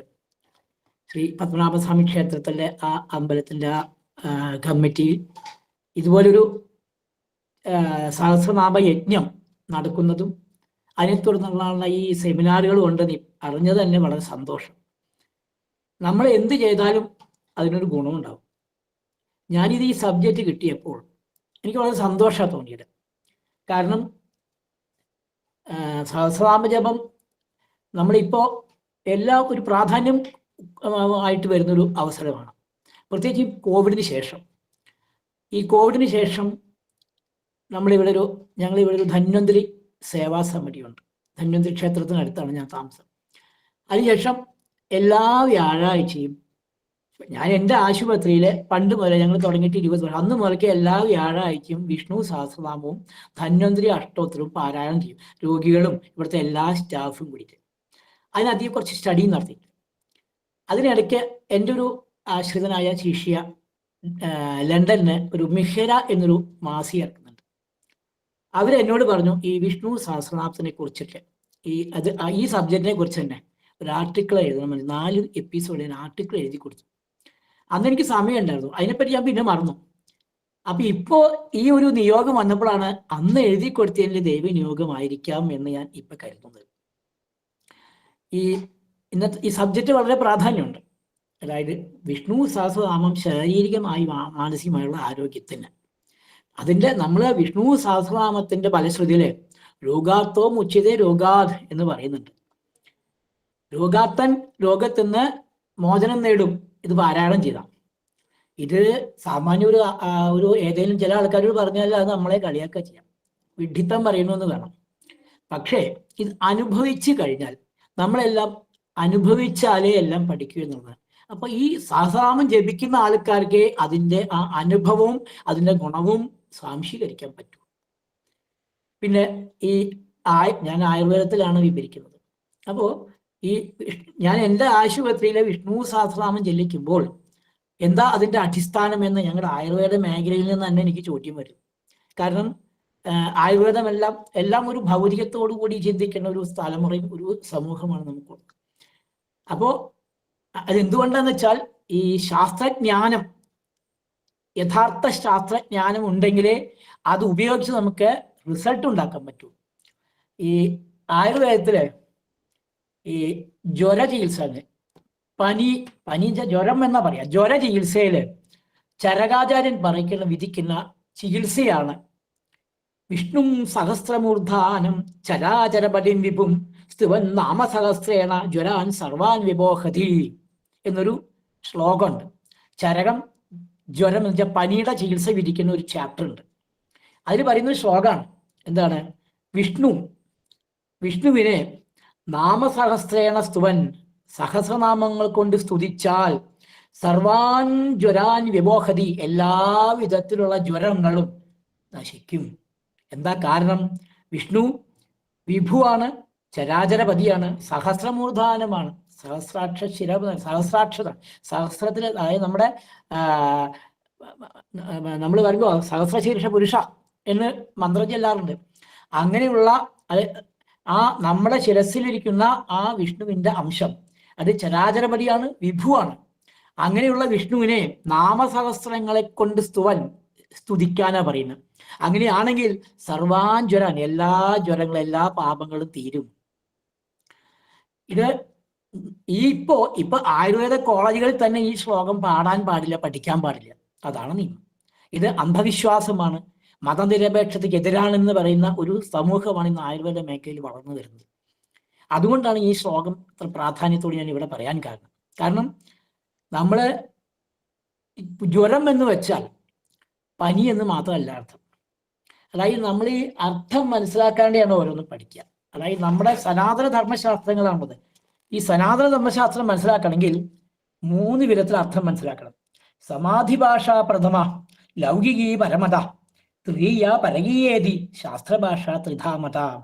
3 വിധത്തില്, അതായത് സമാധി ഭാഷ, സമാധിയിൽ നിന്നുള്ള അർത്ഥം മനസ്സിലാക്കണം, ലൗകികമായ അർത്ഥം മനസ്സിലാക്കണം, പരകീയമായ അർത്ഥം മനസ്സിലാക്കണം. എങ്ങനെയാണിത്? എന്താണ് ഈ ആത്മതത്വമാണ് സമാധി ഭാഷ. ആത്മതത്വം, നമ്മൾ ആത്മീയമായ അർത്ഥം എന്താണ്? ദേവന്മാരെ, പരലോകം എന്നിവയെല്ലാം പ്രതിപാദിക്കുക എന്നതിന് പരകീയമായ അർത്ഥം. ലൗകികാർത്ഥം എന്താണ്? അതിന്റെ പ്രായോഗികമായ അർത്ഥം, പ്രയോജനശാസ്ത്രം, അതാണ് ഈ ലൗകികാർത്ഥം. ഇങ്ങനെ 3 വിധത്തിലും ഇതിന്റെ അർത്ഥം, ഈ ഏത് ശാസ്ത്രമായാലും വേണ്ട, സനാതന ശാസ്ത്രം, ഈ ആയുർവേദം ഒരു സനാതന ധർമ്മശാസ്ത്രമാണ്. അതിനുള്ള ഓരോ ശ്ലോകത്തിൻ്റെ അർത്ഥം മനസ്സിലാക്കിയാലേ ഇത് നമ്മൾ സ്വാംശീകരിക്കാൻ പറ്റും. അപ്പൊ ആത്മീയ ഭാഷയില് പരിശുദ്ധമായ നമ്മുടെ അന്ധക്കരണത്തിൽ പ്രകാശിക്കുന്ന ബ്രഹ്മതത്വമാണ് വിഷ്ണു, അഥവാ കൃഷ്ണൻ എന്ന് പറയാം. അത് ശ്രുതികളിൽ അതിനെ ബ്രഹ്മമെന്നും സ്മൃതികളിൽ പരമാത്മാവ് എന്നും പുരാണങ്ങളിൽ ഭഗവാൻ എന്ന് പറയുന്നു. ഒരേ തത്വം തന്നെ. ഭാഗവതത്തിൽ പറയുന്നില്ലേ, വദന്തി തത്വവിധ ജ്ഞാനമദ്വയം ബ്രഹ്മേരി പരമാത്മേരി ഭഗവാനീതി ശബ്ദതേ. അപ്പൊ ഇങ്ങനെ ആദിഭൗതികം, ആദിദൈവം, ആധ്യാത്മികമായ അർത്ഥം അഥവാ വാക്യാർത്ഥം, വാക്യസഹ വാക്യാർത്ഥ അർത്ഥാവസഹ, അതായത് തത്വാർത്ഥം, വാക്യാർത്ഥം, പ്രയോജ്യാർത്ഥം. ഇങ്ങനെ ഈ 3 വിധത്തിലും ഇത് മനസ്സിലാക്കിയാലേ ഈ വക കാര്യങ്ങളെ പറ്റി മനസ്സിലാക്കാൻ സാധിക്കും. അപ്പൊ ഇവിടെ ജ്വരം എന്ന് പറയുന്നത്, ജ്വരം എന്ന് വെച്ചാൽ താപം എന്നാണ് അർത്ഥം, ചൂട്, അല്ലെങ്കിൽ രോഗം എന്നും അതിനർത്ഥമുണ്ട്, പര്യായങ്ങൾ. അപ്പോൾ വിഷ്ണു സഹസ്രനാമം ചൊല്ലിയാൽ രോഗങ്ങൾ ശമിക്കും. അത് എങ്ങനെ എന്ന് വ്യാഖ്യാനിച്ചു കൊടുക്കും ഇന്നത്തെ തലമുറയ്ക്ക്, എങ്കിലേ അവർ മനസ്സിലാക്കൂ. അപ്പൊ രോഗം എങ്ങനെയാണ് ഉണ്ടാവുന്നത് എന്ന് നമ്മൾ മനസ്സിലാക്കണം. നമ്മുടെ ശരീരത്തിൽ രോഗം ഉണ്ടാവണമെങ്കിൽ ശരീരത്തിന്റെ നോർമലായിട്ടുള്ള ആ ചയാവയ പ്രക്രിയക്ക് തടസ്സം വരണം. അപ്പോൾ നമ്മുടെ ശരീരത്തിൽ എന്തൊക്കെയുണ്ട്, എന്തുകൊണ്ടാണ് നമ്മുടെ ശരീരം ഉണ്ടാക്കിയിരിക്കുന്നത് എന്ന് മനസ്സിലാക്കണം. ഇപ്പൊ നമുക്കറിയാം, നമ്മുടെ ശരീരം സിസ്റ്റം അവയവസ്ഥ കൊണ്ട്, അതായത് രക്തവാഹ സ്രോതസ്, circulatory system, nervous system, digestive system, ഇങ്ങനെ അനേക സിസ്റ്റം കൊണ്ടാണ് നമ്മുടെ ശരീരം വർക്ക് ചെയ്യുന്നത്. വൈദിക ഭാഷയിൽ ഇതിനെ ധാതുക്കൾ എന്ന് പറയും. സപ്തധാതുക്കൾ: രസം, രക്തം, മാംസം, മേധസ്, അസ്ഥി, മജ്ജ, ശുക്ലം. ഇങ്ങനെ ഈ 7 ഇത് ശുക്ലം എന്ന് പറയുന്നത് ആ യൂറോജെനിറ്റൽ സിസ്റ്റം, അതാ ഉദ്ദേശിക്കുന്നത്. ഓരോ സിസ്റ്റം, ഒരു ഏകകോശ ജീവിയായിരുന്നു ആദ്യം. അതിൽ നിന്ന് വളർന്നാണ് നമ്മൾ ഈ ഇങ്ങനെയുള്ള രൂപമായി മാറുന്നത്. നമ്മുടെ ഗർഭാശയത്തിൽ ഒരു സെല്ലിൽ നിന്നാണ് നമ്മുടെ ശരീരം വളർന്നത്. ആ സെല്ല് മുതൽക്കേ നമ്മുടെ ഈ ഇപ്പൊ കാണുന്ന ഈ ശരീരത്തിന്റെ അംശമുണ്ട്, സൂക്ഷ്മ രൂപത്തിലുണ്ട്. അപ്പൊ ഈ സിസ്റ്റം ബേസ്ഡ് നമ്മുടെ ഓരോ സിസ്റ്റത്തിനെ നമ്മൾ അതിനെ അനലൈസ് ചെയ്താൽ അതിനെ 3 സിസ്റ്റം, അത് ഭൗതികമായി അതിനെ കൺട്രോൾ ചെയ്യുന്ന ഒരു 3 ഫങ്ഷണൽ യൂണിറ്റ് ഉണ്ട്. അതിനെ നമ്മൾ പാദപിത്ത ഭംഗം എന്ന് പറയും. പിന്നെ നമ്മുടെ ശരീരത്തിലുണ്ടാകുന്ന വേസ്റ്റുകളെ നമ്മൾ പുറമേക്ക് കാണണം. അതായത് മലങ്ങളെ, മൂത്രം, ശരീരത്തിനൊക്കെ ശരീരത്തിന് പുറത്തേക്ക് കാണണം. ഇത് ശരിക്കും നടന്നാലേ നമ്മുടെ ശരീരം ആരോഗ്യത്തോടു ഇരിക്കും. പക്ഷെ ഇത് നടക്കുന്നത് നമ്മൾ അറിയാതെ കുറെ നമ്മുടെ ശരീരത്തിനെ സൂക്ഷ്മ ശരീരം എന്ന്, സ്ഥൂല ശരീരം എന്ന് പറയും. ഈ സ്ഥൂല ശരീരമാണ് നമ്മൾ ഈ പറയുന്ന ധാതുക്കള്, അല്ലെങ്കിൽ സിസ്റ്റംസ്, അല്ലെങ്കിൽ എക്സ്ക്രീറ്ററി ആയിട്ടുള്ള മലങ്ങള്, പിന്നെ നമ്മുടെ ഇന്ദ്രിയങ്ങള്, ജ്ഞാനേന്ദ്രിയങ്ങളും കർമ്മേന്ദ്രിയങ്ങളും, sense organs and functional organs. ഇതിന് എല്ലാം ഉപരിയായിട്ട് ഇതിനെ കൺട്രോൾ ചെയ്യുന്ന ഒരു സാധനം, അതാണ് മനസ്സ്. അങ്ങനെ 24 തത്വങ്ങളെ കൊണ്ടാണ്, അല്ലെങ്കിൽ 24 പ്രിൻസിപ്പിളെ കൊണ്ടാണ് നമ്മുടെ ശരീരം ഉണ്ടാക്കിയത്. നമ്മൾ ലളിതാ സഹസ്രാന്തത്തിലെ ചതുർവിംശതി തത്വൈക സ്വരൂപായി നമോ നമഃ എന്ന് പറയും. ഈ 24 തത്വങ്ങളാണ്. അത് 7 systems, 3 controlling unit, 3 waste management, അതുപോലെ 10 വിധത്തിലുള്ള functional unit, 5 sense organs, 5 functional systems. ഇതിനെ കൺട്രോൾ ചെയ്യുന്ന ഒരു മനസ്സ്. ഇതാണ് നമ്മൾ ഈ കാണുന്ന വൈദിക ഭാഷയിൽ നമ്മുടെ ശരീരത്തിനെ പറ്റി പറയാം. ഇപ്പോൾ ആധുനിക ശാസ്ത്രത്തിന്റെ ഒരു വൈദിക ഭാഷയാണ്. ഈ ആധുനിക ശാസ്ത്രം ഇപ്പൊ അത് ഡീപ്പായിട്ട് മോളിക്കുലർ ബയോളജിക്ക് എത്തിയിരിക്കുന്നു. വൈദിക ഭാഷയിൽ ഈ സൂക്ഷ്മ ശരീരം എന്നും സ്ഥൂല ശരീരത്തിനെ വീണ്ടും നമ്മൾ അനലൈസ് ചെയ്താൽ അതിന് സൂക്ഷ്മ ശരീരം എന്നും. ഈ സൂക്ഷ്മ ശരീരം ഉണ്ടാക്കിയിരിക്കുന്നത് നമ്മളേത് പറഞ്ഞ പോലെ ആത്മാവുള്ള ഒരു സെല്ല് നോക്കിയാൽ അതും ഒരു ശരീരമാണ്. ആ സെല്ലിനെ നമ്മൾ സൂക്ഷ്മ ശരീരം മനസ്സിലാക്കാൻ പറ്റും. അപ്പൊ ആ സെല്ലില് ഒരു ചൈതന്യമുണ്ട്, ഒരു ലൈഫ് ഉണ്ട്. അതിന് ആത്മാവെന്നോ ബ്രഹ്മമെന്നോ പറയാം. അതിനെ കൺട്രോൾ ചെയ്യുന്ന ഒരു 3 സത്വ രജസ് തമസ്, അതാണ് അതിന്റെ ഫങ്ഷണൽ യൂണിറ്റ്. പിന്നെ ആ സെല്ലിനുണ്ടാകുന്ന ഒരു കർമ്മേന്ദ്രിയങ്ങളും ജ്ഞാനേന്ദ്രിയങ്ങളും ഉണ്ട്. ഈ നമ്മൾ കാണുന്ന ഈ 5 കണ്ണും മൂക്കും ചെവിയൊക്കെ ഒരു ഇൻഡിവിജ്വൽ ആയിട്ട് ഒരു സെല്ലിൽ പോലും ഫങ്ഷണൽ ആയിട്ടൊന്നും നമുക്ക് കാണാൻ പറ്റില്ല എന്ന് മാത്രം. അതുപോലെ ഇത് ഉണ്ടാക്കിയിരുന്ന പഞ്ചഭൂതങ്ങളാണ്. നമ്മുടെ ശരീരം പഞ്ചഭൂതാത്മാണ്. ഈ പ്രപഞ്ചം പഞ്ചഭൂതാത്മാണ്. നമ്മൾ ഈ പ്രപഞ്ചത്തിലൊരു അംശമാണ്. നമ്മൾ ഈ പ്രപഞ്ചോൽപ്പത്തി നമ്മൾ രാമായണത്തിലും ഭാഗവതത്തിലൊക്കെ വായിച്ചിട്ടുണ്ട്. സാഖ്യ ഫിലോസഫിയിലാണ് അത് പറയുന്നത്. അത് തന്നെയാണ് ഈ ബിഗ് ബാങ് തിയറി എന്ന് പറയുന്നത്.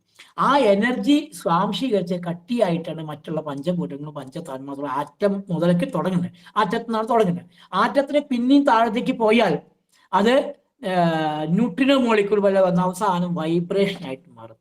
അപ്പം നമ്മുടെ ശരീരത്തിലെ എല്ലാ അവയവങ്ങളും അവയവത്തിലും ഒരു സെല്ലുണ്ട്. ആ സെല്ല് പിന്നെയും സൂക്ഷ്മമായി ചിന്തിച്ചാൽ ശരീരത്തിലെ സൂക്ഷ്മ രൂപത്തെ മനസ്സിലാക്കാം. ഇതിൽ തന്നെ ഈ സൂക്ഷ്മ ശരീരത്തിലെ ജ്ഞാനം, ബുദ്ധി, മനസ്സ്, ചിത്തം, അഹങ്കാരം, ഇങ്ങനെ 5 എണ്ണം ഉണ്ട്. അഥവാ awareness, intelligence, mind, inner consciousness and ego. പിന്നെ പഞ്ചഭൂതങ്ങള്, അല്ലെങ്കിൽ പിന്നെ പഞ്ചജ്ഞാനേന്ദ്രിയങ്ങൾ, 5 സെൻസ് ഓർഗൻ, 5 കർമ്മേന്ദ്രിയങ്ങൾ, 5 ഫങ്ഷണൽ ഓർഗൻ, സത്വരജസ് തമസ്, ആത്മാവ് അല്ലെങ്കിൽ ഇതാണ് നമ്മുടെ ശരീരത്തെ സൂക്ഷ്മ രൂപത്തിൽ വർക്ക് ചെയ്യുന്ന ജീവൻ വർക്ക് ചെയ്യുന്ന ഒരു യൂണിറ്റ്. സെല്ല് വരെ എത്തുക, സെല്ലിന്റെ താഴെയുണ്ട്. അപ്പൊ ഈ സെല്ല് മുതൽ നമ്മുടെ ശരീരത്തിലേക്ക് ഈ കർമ്മങ്ങളെല്ലാം ക്രോഡീകരിച്ചിരിക്കുന്നു. അപ്പൊ നമുക്കൊരു രോഗം ഉണ്ടാവണമെങ്കിൽ ഇപ്പൊ ജ്വരം എന്നൊരു താപം, ഒരു മുട്ടിൽ ഒരു നീര് വരികയാണ്. അവിടെ ചൂട് പോയിട്ട് നീര് വരുമ്പോൾ അത് ഈ കാണുന്നതല്ല. അതിന് തുടക്കം ആ മുട്ടിലുണ്ടാവുന്ന ആ ഇൻഡിവിജ്വൽ സെല്ലില് അവിടെ ഉണ്ടാവുന്ന വൈകല്യത്തിൽ നിന്നാണ് തുടങ്ങുന്നത്. അതെങ്ങനെയാണ് തുടങ്ങുക? നമ്മുടെ ശരീരത്തിലേക്ക് നമ്മൾ എനർജി കൊടുക്കണം. ആ എനർജി കിട്ടുന്നത് നമ്മൾ കഴിക്കുന്ന ആഹാരത്തിൽ നിന്നാണ്. ഈ ആഹാരത്തിൽ നമ്മൾ ആവശ്യത്തിലല്ലാതെ അധികമുള്ള ആഹാരങ്ങൾ, അല്ലെങ്കിൽ ശരീരത്തിൽ പറ്റാത്ത ആഹാരങ്ങൾ അത് ചെന്നാൽ യഥാവണ്ണമുള്ള ഡൈജഷൻ നടക്കില്ല. ആ ഡൈജഷനിലെ പല പല വിഷാംശങ്ങളും ശരീരത്തിലേക്ക് പൊന്തി വരും. ഇപ്പൊ ഒരു ഉദാഹരണമാണ്, നമ്മളെല്ലാവരും യൂറിക് ആസിഡ് കൂടുതലാന്ന് പറയും. എന്താണ് യൂറിക് ആസിഡ്? ശരീരത്തിൽ നിന്നും പുറമേക്ക് കളയുന്ന ഒരു പ്രോട്ടീൻ ബയോ പ്രോഡക്റ്റ് ആണ് യൂറിയ. അധികമായിട്ട് അത് ആസിഡ് മീഡിയത്തില് പ്രിസിപ്പിറ്റേറ്റ് ചെയ്താണ്, അത് ആസിഡ് ആയിട്ട് മാറുകയാണ് യൂറിക് ആസിഡ്. ഇത് കൂടുതലാവുന്നത് നമ്മൾ യൂറിക് ആസിഡ് ഉണ്ടാവുള്ള ആഹാരങ്ങൾ അധികം കഴിക്കുക, അല്ലെങ്കിൽ ഉള്ള ആഹാരങ്ങൾ ശരിക്കും പചിക്കാതിരിക്കുക, അതിനെ ശരീരത്തിൽ നിർഹരിക്കാതിരിക്കുക. അത് ആദ്യം നമ്മുടെ ശരീര കോശങ്ങളിലേക്ക് അടിഞ്ഞു കൂടാൻ തുടങ്ങും. അത് അടിഞ്ഞു കൂടുമ്പോൾ അവിടെ അതിനെ നിർഹരിക്കാൻ അല്ലെങ്കിൽ പചിപ്പിക്കാൻ അതിലൊരു ചൂടുണ്ടാവും.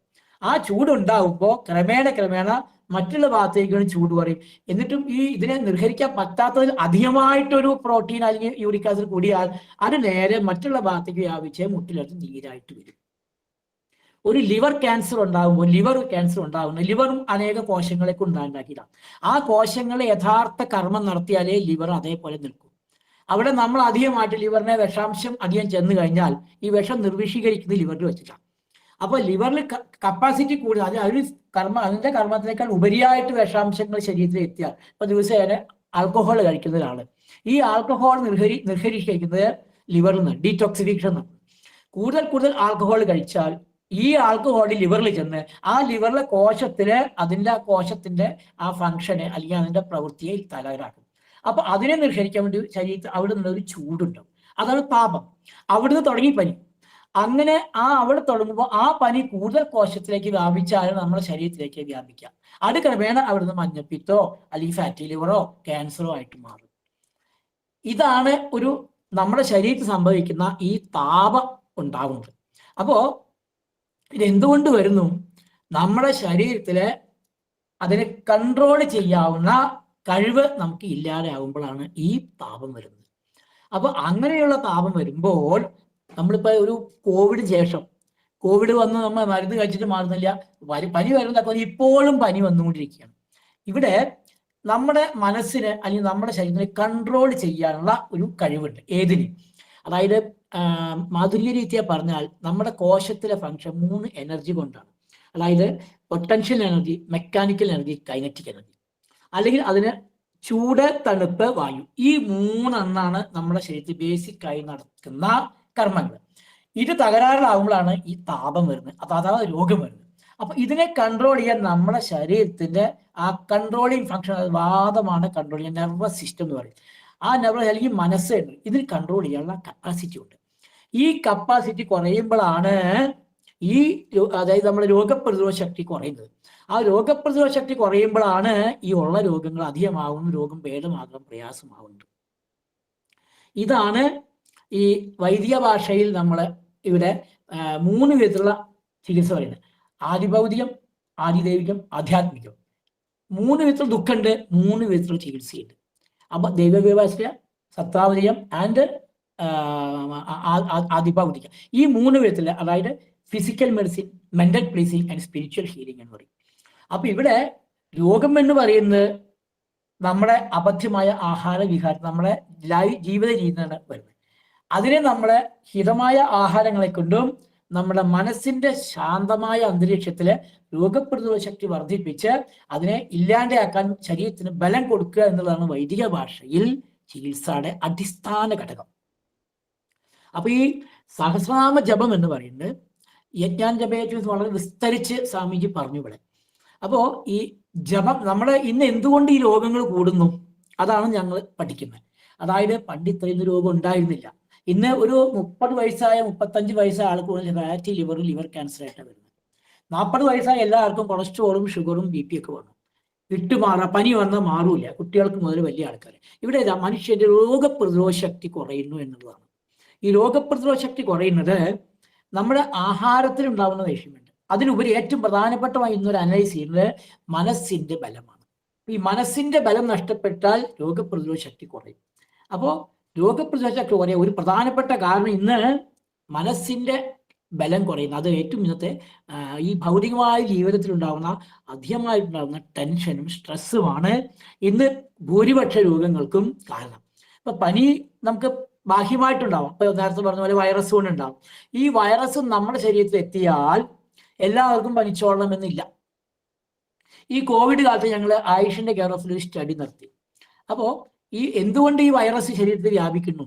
വൈറസിനെ പറ്റി നമ്മൾ കോവിഡ് പറ്റി ഭയങ്കര ഒരു കാണാൻ പോലും പറ്റാത്ത ഒരു അണുക്രിമിയെ പേടിച്ച് നമ്മൾ എല്ലാവരും വീട്ടിലിരുന്ന് 2 കൊല്ലം. എന്തുകൊണ്ട് ഇത് വരുന്നു? അവിടെ അതുപോലെ ഈ ഒരു സ്റ്റഡി നടത്തിയതിന്റെ റിസൾട്ട് ഞാൻ പറയാണ്. നമ്മളെ ഈ കോവിഡ് വന്നപ്പോൾ നമ്മളെ WHO വളരെ കോഷ്യസ് ആയിട്ട് നമുക്ക് വാൺ ചെയ്തു.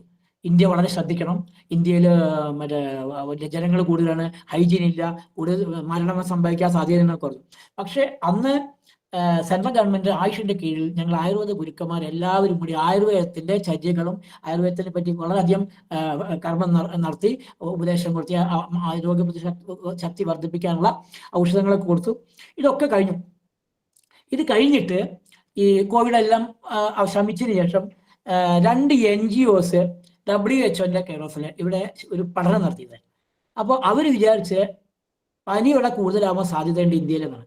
പക്ഷേ സ്റ്റാറ്റിസ്റ്റിക്സ് പറയുന്നത് 140 കോടി ജനങ്ങളുള്ള ഇന്ത്യയിൽ ആകെ 4.5 കോടി ജനങ്ങൾക്ക് ഇത് ബാധിച്ചിട്ടുള്ളൂ. 34 കോടി ജനങ്ങളുള്ള അമേരിക്കയില് 10 കോടി ജനങ്ങൾക്ക് ജ്വരം ഫീവറായി.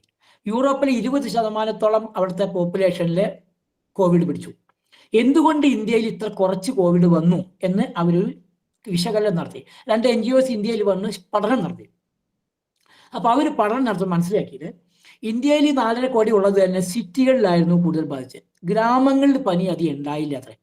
അപ്പൊ അതിന് കാരണമായിട്ട് അവർ കണക്കാക്കുന്നത് നമ്മുടെ ഗ്രാമത്തിലെ ജീവിതങ്ങൾ, ഇപ്പൊ ഇവിടെ നോർത്ത് ഇന്ത്യയിലാണ് കൂടുതൽ സ്റ്റഡി നടത്തിയത്. അവിടെ ഗ്രാമത്തില് അവരുടെ ആഹാരം, അവരുടെ ഈ ആത്മീയമായ അവിടെ അമ്പലങ്ങള്, അവിടെ ഹോമം നടക്കും, അതുപോലെ പൂജകള്, ഈ വിളക്ക് കത്തിക്കുക, ഇതൊക്കെ ചുറ്റുവട്ടത്ത് ഗ്രാമത്തിലേക്ക് ഈ ഒരു പോസിറ്റീവ് എനർജി വരും. അതുകൊണ്ട് അവിടെ ഉണ്ടാകുന്ന അവിടെ ആഹാര രീതി കഴിച്ചു കഴിഞ്ഞാൽ രോഗപ്രതിരോധ ശക്തി കുറയുന്നില്ല, കൂടുകയാണെന്ന് പറയുന്നത്. അത് പിന്നീട് നമ്മളൊരു സ്റ്റഡി നടത്തിയത് ഈ വൈറസ് എന്ന സാധനം നമ്മുടെ ശരീരത്തിൽ എത്തിക്കഴിഞ്ഞാൽ മൾട്ടിപ്ലൈ ചെയ്തോളന്നില്ല. നമ്മുടെ ശരീരം നോർമലി ആൽക്കലൈനാണ്. അത് അസിഡിക് ആവുമ്പോഴാണ് ഈ വൈറസ് മൾട്ടിപ്ലൈ. കാരണം നോർമലി വൈറസ് ഈ ആൽക്കലൈൻ മീഡിയത്തിൽ മൾട്ടിപ്ലൈ ചെയ്യുക, അസിഡിക് മീഡിയത്തിൽ ഇത് മൾട്ടിപ്ലൈ ചെയ്യും. അപ്പൊ നമ്മുടെ ഈ പ്രകൃതിയിൽ നിന്നുള്ള വിഷാംശങ്ങളും പിന്നെ ശരീരത്തിൽ ഉണ്ടാകുന്ന വിഷാംശവും നമ്മൾ കഴിക്കുന്ന ആഹാരത്തിൽ നിന്നുള്ള വിഷാംശങ്ങളും അസിഡിക് ഫുഡ് കൂടുതൽ കഴിക്കുക, ഇതൊക്കെ നമ്മുടെ ശരീരം അസിഡിക് ആയി കഴിഞ്ഞാൽ രോഗം പെട്ടെന്ന് വ്യാപിക്കും. ഈ അസിഡിക് ആവലാണ് ഈ താപം അല്ലെങ്കിൽ ജ്വരം എന്ന് പറയുന്നത്. അപ്പൊ നമ്മൾ കഴിക്കുന്ന ആഹാരത്തിൽ വരുന്ന വൈകല്യങ്ങളും ആഹാരങ്ങളും ദുഷിച്ച ആഹാരങ്ങളെ പിന്നെ അന്തരീക്ഷ ശുദ്ധീകരണം ഇല്ലായ്മ, ഇതെല്ലാം കൂടി നമ്മളെ ശരീരം അസിഡിക് ആയിട്ട് മാറും. അത് ഓരോ കോശത്തിലെ താപങ്ങളും കൂട്ടും, അവിടെ ആസിഡായിട്ട് മാറുകയാണ്. അവിടെ വന്ന ആ ആസിഡ് ആകുമ്പോഴാണ് നമ്മൾ ആയുർവേദത്തിൽ ഈ ജ്വരം എന്ന് പറയുന്ന രോഗങ്ങൾ, ഈ താപം എന്ന് പറയുന്ന രോഗം എന്ന് പറയുന്ന തുടക്കം. അവിടെ നിന്നാണ് മറ്റുള്ള രോഗങ്ങൾ, അതായത് ആ പനി മുതൽ ക്യാൻസർ വരെയുള്ള രോഗങ്ങൾ ഇവിടെ നിന്നാണ് തുടങ്ങുന്നത്. അപ്പൊ നമ്മുടെ ശരീരത്തിന് അസിഡിക് മീഡിയത്തിന് ആൽക്കലി മീഡിയത്തിലേക്ക് കൊണ്ടുവരിക എന്നുള്ളതായിരുന്നു ആയുർവേദത്തിന്റെ തത്വം. അതിന് ബോഡിയെ ആൽക്കൈനെ ആക്കാനുള്ള ഔഷധങ്ങൾ നമ്മൾ ധാരാളം കൊടുത്തു, അവർക്കൊന്നും പനി വന്നിട്ടില്ല എന്നൊരു സ്റ്റഡി നടന്നു. അപ്പൊ ഇതാണ് നമ്മുടെ സനാതന ധർമ്മത്തിന്റെ പ്രത്യേകത. അവിടെ നമ്മളെ ആൾക്കാര് നാമം ചെല്ലും, അതുപോലെ ഈ ഹോമങ്ങൾ നടക്കും. ഇതൊക്കെ നമ്മുടെ ശരീരത്തിന് പോസിറ്റീവായിട്ടുള്ള ഒരു എനർജി കൊടുത്ത് ശരീരത്തിന്റെ അസിഡിക് മീഡിയത്തിലേക്ക് പോകുന്നു എന്നുള്ളതാണ് ഒരു പഠനം വ്യക്തമാക്കുന്നത്. അപ്പോ ഈ അവിടെ ജപം, നാമജപത്തിലാണ് പ്രാധാന്യം. അതിൽ തന്നെ വിഷ്ണു സഹസ്രനാമം എന്ന് പറയുമ്പോൾ അതിനൊരു പ്രത്യേകത ഉണ്ട്. അതായത് ഈ വിഷ്ണു സഹസ്രനാമം നമ്മൾ തുടങ്ങുന്നത് ഓം വിഷ്ണു വിഷ്ണു വഷക്കാരോ, വിഷ്ണു എന്ന് ഈ വിശ്വമാണ്, ഈ വിശ്വമാണ് ഈ വിഷ്ണു എന്ന് പറയും. ഈ വിശ്വത്തിനെ സംരക്ഷിക്കുക. ഈ വിഷ്ണു സഹസ്രനാമത്തിനെ പറ്റി തുടക്കത്തില് ഈ ധർമ്മപുത്ര വിഷ്ണുരോട് പോയി പറയാണ്, എന്താ എല്ലാ യുദ്ധം കഴിഞ്ഞു, യുദ്ധമൊക്കെ കഴിഞ്ഞിട്ട് മനസ്സമാധാനം ഇല്ല, കാരണം ഭൂമി മുഴുവൻ നശിച്ചു യുദ്ധം കൊണ്ട്. ഭീഷ്മരോട് പറയാ, പിതാമഹ എന്തിനാണ് ഞങ്ങൾ പൂജിക്കേണ്ടത്, എന്താണ് ജപിക്കേണ്ടത് ലോകത്തിന് നന്മയ്ക്ക്? അപ്പോഴാണ് പറയുന്നത് ജഗത്പ്രഭു ആദിദേവ, ആ ജഗത്പ്രഭുവായിട്ടുള്ള വിഷ്ണുവിനെ ജപിക്കാൻ. എന്ന് വെച്ചാൽ അവിടെ എന്താ വിഷ്ണു? വിശ്വമാണ്. ഈ വിശ്വത്തിനെയാണ് നമ്മളെ ജപിക്കുക. ഇവിടെ ഈ ജപം എന്നൊരു ആദ്യത്തെ പടിയാണ്. ഇവിടെ ജപിക്കുന്നതിന് വേറൊരു അർത്ഥം, ജപം മാത്രമല്ല, ജപം കൊണ്ട് നമ്മളെ ഉപാസനയാക്കി മാറ്റണം. അതായത് ഉപാസന എന്ന് വെച്ച് കഴിഞ്ഞാൽ ഉപസമീപേ ആ നേടി നമ്മളത് ഉപാസന, നമ്മൾ അതിന്റെ അടുത്തേക്ക് വേണം, പ്രകൃതിയോട് അടുക്കുക എന്നുള്ള ഇതിന്റെ റിസൾട്ട്. ഈ വിഷ്ണു സഹസ്രനാമത്തിന്റെ ജപത്തിന്റെ റിസൾട്ട് നമ്മളെ പ്രകൃതിയോടടുക്കുക. അപ്പൊ പ്രകൃതിദത്തമായി നമുക്ക് ജീവിക്കാനുള്ള ഒരു മനസ്സിന്റെ ത്വര വരും. വേണ്ടാത്തതൊന്നും, വേണ്ടതൊക്കെ നമ്മുടെ മനസ്സിൽ തോന്നിക്കും, വേണ്ടാത്തതൊന്നും തോന്നിക്കില്ല. അവിടെ നമ്മുടെ ശരീരത്തിന്റെ ഈ സിസ്റ്റംസും നെർവസ് എല്ലാം നോർമലായിട്ട് വർക്ക് ചെയ്യും. പിന്നെ നമ്മുടെ ഈ സിസ്റ്റത്തിന്, നമ്മുടെ ഈ മനസ്സ് എന്ന് പറയുന്നത് വളരെ 10% നമുക്ക് അറിയുന്നു, അതും അപ്പുറം നമുക്ക് അറിയുന്നില്ല. നമ്മുടെ ഈ ശരീരത്തിലെ നെർവസ് സിസ്റ്റം എന്ന് പറയുന്നത് ഭയങ്കര കഴിവുള്ളൊരു അവയവമാണ്. അതായത് ഇന്ന് അവൈലബിൾ ആയിട്ടുള്ള കമ്പ്യൂട്ടറിന്റെ കപ്പാസിറ്റി 650 HCP ആണ്. നമ്മുടെ ബ്രെയിനിലും അതിലും 4 ഇരട്ടി കപ്പാസിറ്റി ഉണ്ട്. അത്രയും കപ്പാസിറ്റികൾ നമുക്കത് യൂസ് ചെയ്യാൻ പറ്റുന്നില്ല. എന്തുകൊണ്ടാണ്? നമ്മുടെ ഈ മനസ്സിന്റെ ആ സാത്മ്യം അല്ലെങ്കിൽ മനസ്സിന്റെ ശാന്തത ഇല്ലാത്ത കാരണമാണ്. അപ്പോൾ മനസ്സിന്റെ ശാന്തത പറഞ്ഞാൽ ക്രിയേറ്റിവിറ്റി ഉണ്ടാവണമെങ്കിൽ സ്ട്രെസ് ഫ്രീ ആയിട്ടുള്ള ഒരു മനസ്സ് വേണം. ആ സ്ട്രെസ് ഫ്രീ ആയിട്ടുള്ള ഒരു മനസ്സ് വന്നാൽ നമ്മുടെ ശരീരത്തിലെ എല്ലാ ചയാപചയ പ്രക്രിയയും നോർമലാകും. അതുവഴി നമ്മുടെ ഫിസിയോളജിക്കൽ ഫങ്ഷൻ നോർമലാവും. രോഗം വരാനും പറ്റില്ല, രോഗം വരാതിരിക്കുകയും രോഗം വന്നാൽ എളുപ്പത്തിൽ മാറും ചെയ്യും. ഇതാണ് ഈ ആയുർവേദത്തിന്റെ കൺസെപ്റ്റിൽ ഈ നമ്മുടെ ചരകാചാര്യൻ ഈ വിഷ്ണു സഹസ്രനാമം ജപമായിട്ട് അവിടെ ദൈവികമായ ചികിത്സ വേണം, ഭൗതികമായ ചികിത്സ മാത്രം പോരാ. ഇത് ഞാൻ കുറച്ചും കൂടി പ്രായോഗികമായിട്ടാണ് പറയുന്നത്, ശാസ്ത്രീയമായിട്ട് എനിക്ക് അറിയാനായിട്ടല്ല, നമ്മളെല്ലാവർക്കും മനസ്സിലാക്കാൻ പറ്റാത്ത സ്വാമിജിയൊക്കെ പറഞ്ഞു. ഇതെങ്ങനെ നമ്മൾ പ്രായോഗികമാക്കാം, കാരണം ജനങ്ങൾക്ക് എങ്ങനെ വിശ്വാസം ഉണ്ടാക്കാം, ഇതിന്റെ കുറെ റിസൾട്ടുകൾ. അപ്പൊ നേരത്തെ ഒരാൾ പറഞ്ഞു ആ സ്വന്തം അനുഭവം പറഞ്ഞു. അതുപോലെ ഈ ജ്വരം മാത്രമല്ല, നമ്മൾ ജ്വരത്തിൽ നിന്നാണ് മറ്റുള്ള രോഗങ്ങൾ ഉണ്ടാകുന്നത്. അപ്പൊ ഇവിടെ ഈ മനസ്സിന്റെ ശാന്തയ്ക്ക്, മനസ്സ് കാമൻ ക്വൈറ്റ് ആക്കാനാണ് ഈ ജപം എന്ന് പറയുന്നത്. അതാണ് അപ്പൊ മറ്റുള്ള യജ്ഞങ്ങൾ ഏത് യജ്ഞമായാലും അതിനൊരു ഗുണമുണ്ട്. പക്ഷെ കലികാലത്ത് നമ്മള് സത്യയുഗത്തിലെ ധ്യാനമായിരുന്നു, ത്രേതായുഗത്തിലെ യാഗമായിരുന്നു, ദ്വാപരയുഗത്തിലെ പൂജയായിരുന്നു. ഈ കലികാലത്ത് ജപമാണ്. അതാണ് ആചാര്യം പറഞ്ഞത്. ആ ജപം കൊണ്ട് മാത്രമേ ഗുണമുള്ളൂ. ആ ജപം അതിൽ വിഷ്ണു സഹസ്രനാമത്തിന് ഒരു പ്രത്യേകത ഉണ്ട്. വിഷ്ണു സഹസ്രനാമത്തിന്റെ അർത്ഥങ്ങൾ മനസ്സിലാക്കിയാൽ അത് നമ്മുടെ ഈ പ്രപഞ്ചത്തിന്റെ, നമ്മള് പ്രപഞ്ചനാഥൻ എന്ന് പറയും. നമ്മൾ എന്താണ് ദൈവം എന്ന് ചോദിച്ചു കഴിഞ്ഞാൽ, അതായത് പലർക്കും ഒരു സംശയം, കല്ലിൽ എന്താ ദൈവം? ഇപ്പോഴത്തെ കുട്ടികൾ അങ്ങനെയാണ്. ആ കുട്ടികളെ അവരെ പറഞ്ഞ് മനസ്സിലാക്കണം, കല്ലിനെ പൂജിച്ചിട്ട് എന്താ കാര്യം എന്ന് ചോദിച്ചാൽ, നമ്മുടെ സനാതന ധർമ്മശാസ്ത്രങ്ങളെല്ലാം ഋഗ്വേദത്തിൽ തുടങ്ങുന്നത്. ഋഗ്വേദത്തിൽ ആദ്യത്തെ ശ്ലോകം തുടങ്ങുന്നത് അഗ്നിമേളേ പുരോഹിതം യജ്ഞസ്യദേവ മൃത്യുജം ഹോതാരം രത്നദാതമം. അഗ്നി ഈളേ, അഗ്നിയെ സ്തുതിക്കാനാ പറയുന്നത്. അഗ്നി എന്ന് വെച്ച് കഴിഞ്ഞാൽ വെറും വിളക്കല്ല, തീയല്ല. അഗ്നി എന്ന് പറഞ്ഞു കഴിഞ്ഞാൽ പ്രഭാ വിഭവസ്തു എന്ന് പറയും.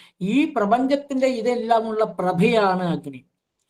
ആ അഗ്നിയെ നമ്മളെ ഋഷീശ്വരന്മാര് അഗ്നി കണ്ടിട്ട് കടഞ്ഞ് അതിനെ ഒരു സ്ഥൂല രൂപത്തിലേക്ക് ആക്കിയിട്ട് വിളക്കിലേക്ക് ആവാഹിച്ചു, അഗ്നികുണ്ഡത്തിലേക്ക് ആവാഹിച്ചു. അതാണ് ആവാഹനം. അവിടെ അത് ഇത്ര കാലം നമ്മുടെ ആചാര്യന്മാര് ഋഷീശ്വരന്മാര് സൂക്ഷിച്ചു പോണു. ഇപ്പൊ അതിനെ നമ്മൾ മെക്കാനിക്കലായിട്ട് വീണ്ടും ഡിവൈസിലാക്കി. പക്ഷെ ഈ പ്രപഞ്ച ചൈതന്യമാണ് നമ്മുടെ ബ്രഹ്മം അല്ലെങ്കിൽ നമ്മുടെ ദൈവം. അതാണ് അതിൻ്റെ ഒരു അംശമാണ് നമ്മുടെ ശരീരത്തിലുള്ള. അതാണ് അദ്വൈതം എന്ന് പറയുന്നത്. അദ്വൈതം ശങ്കരാചാര്യ സ്വാമികൾ പറഞ്ഞു, ഈ പ്രകൃതിയിലെ ആ പ്രപഞ്ചം ആ ചൈതന്യം നമ്മളെ ശരീരത്തിലുള്ള ചൈതന്യം ഒന്നാണ്. അപ്പൊ ജനങ്ങൾ ഈ എല്ലാവരും ഒരുപോലെ ഒന്നാണ്. നമ്മൾ നേരത്തെ പറഞ്ഞു ഈഗോ വേണ്ട, ഒന്നും വേണ്ട. ആ ഒരു കൺസെപ്റ്റിലേക്ക് നമ്മൾ എത്തിയാലേ നമ്മുടെ മനസ്സില് ശാന്തമാകും. ഈ ഋഗ്വേദം മുഴുവൻ പഠിച്ചു കഴിഞ്ഞാൽ, 4 വേദങ്ങൾ പഠിച്ചാൽ ഈ ബ്രഹ്മജ്ഞാനം കിട്ടുക എന്ന് പറയും. ആ ബ്രഹ്മജ്ഞാനം കിട്ടണമെങ്കിൽ ആദ്യം വേണ്ടത്, എനിക്ക് എൻ്റെ മുത്തശ്ശൻ ഈ ഋഗ്വേദ പണ്ഡിതനായിരുന്നു. അദ്ദേഹം പത്മനാഭസ്വാമി ക്ഷേത്രത്തിൽ മുറജപത്തിലടക്കം പോയിരുന്നു. ഞാൻ കണ്ടിട്ടില്ല, എങ്കിലും എൻ്റെ അച്ഛൻ മുഖാന്തരം പറഞ്ഞിട്ടില്ല, ഞാൻ ജനിക്കുന്നതിനൊക്കെ മുമ്പേ. അപ്പൊ അദ്ദേഹം പറയാറുണ്ടത്രേ, ഇതം ന മമ. ഈ വേദങ്ങളെല്ലാം പഠിച്ചു നോക്കി, ഇതൊന്നും എൻ്റേതല്ല എന്ന് തോന്നണം. ഈ ലോകം മുഴുവൻ ഞാൻ ഇതിലൊരു അംശം. എന്നാൽ ദൈവദത്തമായ കർമ്മങ്ങൾ നമ്മൾ ചെയ്യാം. അത് നമ്മളിങ്ങനെ ചെയ്തുകൊണ്ടിരിക്കുക, അല്ലാണ്ട് ഇതൊന്നും എൻ്റെതല്ല. അദ്ദേഹം നിർത്താൻ പറഞ്ഞാൽ നിർത്തിപ്പോരുക. ഇത് മനസ്സിലാക്കുമ്പോഴാണ് നമ്മള് ഒരു ശരിക്കൊരു സത്യമായ ആത്മീയ തത്വത്തിലേക്ക് എത്തുന്നത്. അപ്പോ ഇതെത്തണമെങ്കിൽ നമ്മുടെ മനസ്സിന്റെ ആ തലത്തിലേക്ക് നമ്മൾ ഇറങ്ങണം. അതാണ് സ്വസ്വരൂപാനന്ദ ദർശനം ഭക്തിയില്. ആ ഭക്തി വർദ്ധിക്കാൻ ജപം വേണം. ഇവിടെ ഈ ജപം സഹസ്രനാമത്തിന്റെ ഓരോ 1000 നാമത്തിൽ ഓരോ അർത്ഥം എടുത്താൽ ഇതെല്ലാം ഈ പ്രപഞ്ചത്തിലെ ഈ പ്രൈമോഡിയൽ എനർജിയുടെ ഗുണമാണ്. ഓരോ നോക്കും. ഇപ്പോ അജ അജ, ജനിക്കാത്ത, ഉണ്ടാക്കാത്ത. Energy cannot be destroyed nor be created, it can be transformed. Energy നമുക്ക് ഉണ്ടാക്കാൻ പറ്റില്ല. ആ എനർജിയെ പ്രൊമോഡിയൽ എനർജിയുടെ ഗുണങ്ങളാണ്. ഇത് നമ്മൾ ചെല്ലി നമ്മുടെ ശരീരത്തിലെ ആ ഹൃദിസ്ഥമായാൽ നമ്മുടെ ഓരോ ചലനങ്ങളും, ബേസിക്കലി നമ്മുടെ ശരീരം വൈബ്രേഷൻസ് ആണ്. ഒരു സെല്ല് അതിൻ്റെ ഉള്ളിൽ എപ്പോഴും വൈബ്രേറ്റ് ചെയ്യും. ആ വൈബ്രേഷൻ കറക്റ്റ് ആകുമ്പോഴേ നമ്മുടെ സെല്ല് വർക്ക് ചെയ്യും. അപ്പോൾ ബേസിക്കലി അവർ body is made up of vibration. Basic physiology is vibration. ഈ വൈബ്രേഷൻ വേണ്ട വിധത്തിൽ ഇങ്ങനെ പോയാലേ നമ്മുടെ ശരീരത്തിൽ വേണ്ട വിധത്തിലുള്ള ആ എനർജി കിട്ടും. നമ്മളൊന്ന് ചിന്തി നോക്കൂ, നമ്മൾ ലൈഫ് ഡൈനാമിക്സിൽ 15 തവണ നമ്മൾ ഒരു മിനിറ്റിൽ ശ്വാസോച്ഛ്വാസം ചെയ്യും. ഒരു ഹാർട്ട് ബീറ്റ് ഒരു മിനിറ്റിൽ 60 തവണ അടിക്കും. 28 ദിവസം കൂടുമ്പോൾ നമ്മുടെ ശരീരത്തിൽ പുറമേ ഒരു പാടത്തൊലി അടർന്നു പോകും. ഇത് നടക്കുന്ന സംഗതിയാണ്, എല്ലാവരും അംഗീകരിച്ചത്. ഇതാണ് നമ്മൾ ലൈഫ് ഡൈനാമിക്. ഇത് നടക്കുന്ന ഈ പ്രപഞ്ചത്തിന്റെ ആ മൂവ്മെന്റ് അനുസരിച്ചാണ്. അതനുസരിച്ച് നമ്മുടെ ശരീരത്തിനുള്ളാവുന്ന ഈ വൈബ്രേഷൻ, ഓരോ സെല്ലിലും വൈബ്രേഷൻ നോർമൽ ആയാലും ആ അവയവം വർക്ക്, ലിവർ ആയാലും കിഡ്നി ആയാലും തലച്ചോറായാലും ആമാശി ആയാലും എല്ലാം ആ ഫിസിയോളജി നമ്മൾ നയിച്ചുകൊണ്ടിരിക്കണം. എന്നാൽ ഇന്നത്തെ ഈ ജീവിത രീതി, കാരണം കലിയുഗമാണ്, കാണുന്നതെല്ലാം പേടിപ്പെടുത്തുമ്പോൾ ഭീതി ഉയർത്തുന്നതാണ്. എപ്പോഴും മനസ്സിന് ശാന്തതയില്ലാത്ത ഒരു കണ്ടീഷൻ, കുട്ടികൾ മുതൽ വയസ്സായ ആൾക്കാർ വരെ. ആ ശാന്തമായ മനസ്സിന് വേണ്ടി നമ്മുടെ ആചാര്യന്മാര് ഋഷീശ്വരന്മാരുണ്ടായ ഒരു സനാതന ധർമ്മ ടെക്നിക്കാണ് ഈ ജപം എന്ന് പറയും. അപ്പൊ അത് വിഷ്ണു സഹസ്രനാമം ചൊല്ലിക്കഴിഞ്ഞാൽ അത് കുറച്ചുകൂടി നമ്മളെ പ്രകൃതിയിലേക്ക് അടുപ്പിക്കും. അപ്പൊ പ്രകൃതിയിലേക്ക് അടുപ്പിച്ചു കഴിഞ്ഞാൽ നമ്മൾ പ്രകൃതിദത്തമായി ജീവിക്കാൻ പഠിക്കും. അതുവഴിയാണ് നമ്മൾ രോഗത്തെ ഇല്ലാണ്ടാക്കാൻ പഠിക്കുക. അതുപോലെ ആ സന്നിവാത ജ്വരം എന്ന് വെച്ചാൽ അസാധ്യമായ കണ്ടീഷൻ നമ്മുടെ ശരീരം എത്തുമ്പോൾ അപ്പോഴാണ് ആചാര്യം പറയുന്നത് എന്താണ്, വിഷ്ണു സഹസ്രനാമം ചെല്ലാനാണ് പറയുന്നത്. ഇവിടെ എങ്ങനെയാണ് ഈ ജപം ഏൽക്കുന്നത്? നേരത്തെ പറഞ്ഞ പോലെ ഈ കോശത്തില് നമ്മൾ പഞ്ചഭൂതങ്ങളെ കൊണ്ടാണ് നമ്മളെ കോശം ഉണ്ടാക്കിയിരുന്നത്, പഞ്ചതന്മാത്രയെ കൊണ്ടും. ആദ്യത്തെ തന്മാത്ര ഭൂമിയിൽ ഉണ്ടായത് ശബ്ദമാണ്. ഈ ശബ്ദം നമ്മുടെ ശരീരത്തിലേക്ക് അലയടിക്കുമ്പോൾ കേട്ടാലും മതി, സഹസ്രനാമം ചെല്ലണമെന്നില്ല, കേട്ടാലും മതി എന്നാ പറയുന്നത്. അപ്പൊ ഈ ശബ്ദം കേട്ടാൽ ആ വൈബ്രേഷൻ, ഇപ്പൊ നമ്മള് ഒരു കുട്ടീനെ, ഒരു ചെറിയ കുട്ടീനെ ചീത്ത പറഞ്ഞു കഴിഞ്ഞാൽ ആ കുട്ടിക്ക് വിഷമാവും. വലിയ ആൾക്കാർ തന്നെ എന്തെങ്കിലും അങ്ങോട്ടും ഇങ്ങോട്ടും ദേഷ്യപ്പെട്ട് പറഞ്ഞാൽ അത് മനസ്സിന് വിഷമം ഉണ്ടാക്കും. അപ്പൊ ആ നമ്മുടെ ശരീരത്തിലെ വൈബ്രേഷൻ ലോ ആവും. നേരെ വെച്ച് നല്ല കാര്യങ്ങളെ മോട്ടിവേറ്റ് ചെയ്യുന്ന കാര്യങ്ങളാണെങ്കിൽ ആ സന്തോഷം ഉണ്ടാക്കുന്ന വർത്തമാനം, ഈ സന്തോഷം ഉണ്ടാക്കുന്ന വർത്തമാനം കേട്ടാലേ നമ്മുടെ ശരീരത്തിൽ ആ വൈബ്രേഷൻ നോർമലായിട്ട് മാറും. അങ്ങനെയാണ് ഈ ശബ്ദ തരംഗങ്ങളെ കൊണ്ട് നമ്മുടെ ബോഡിയിൽ ഉണ്ടാകുന്ന വൈബ്രേഷൻ.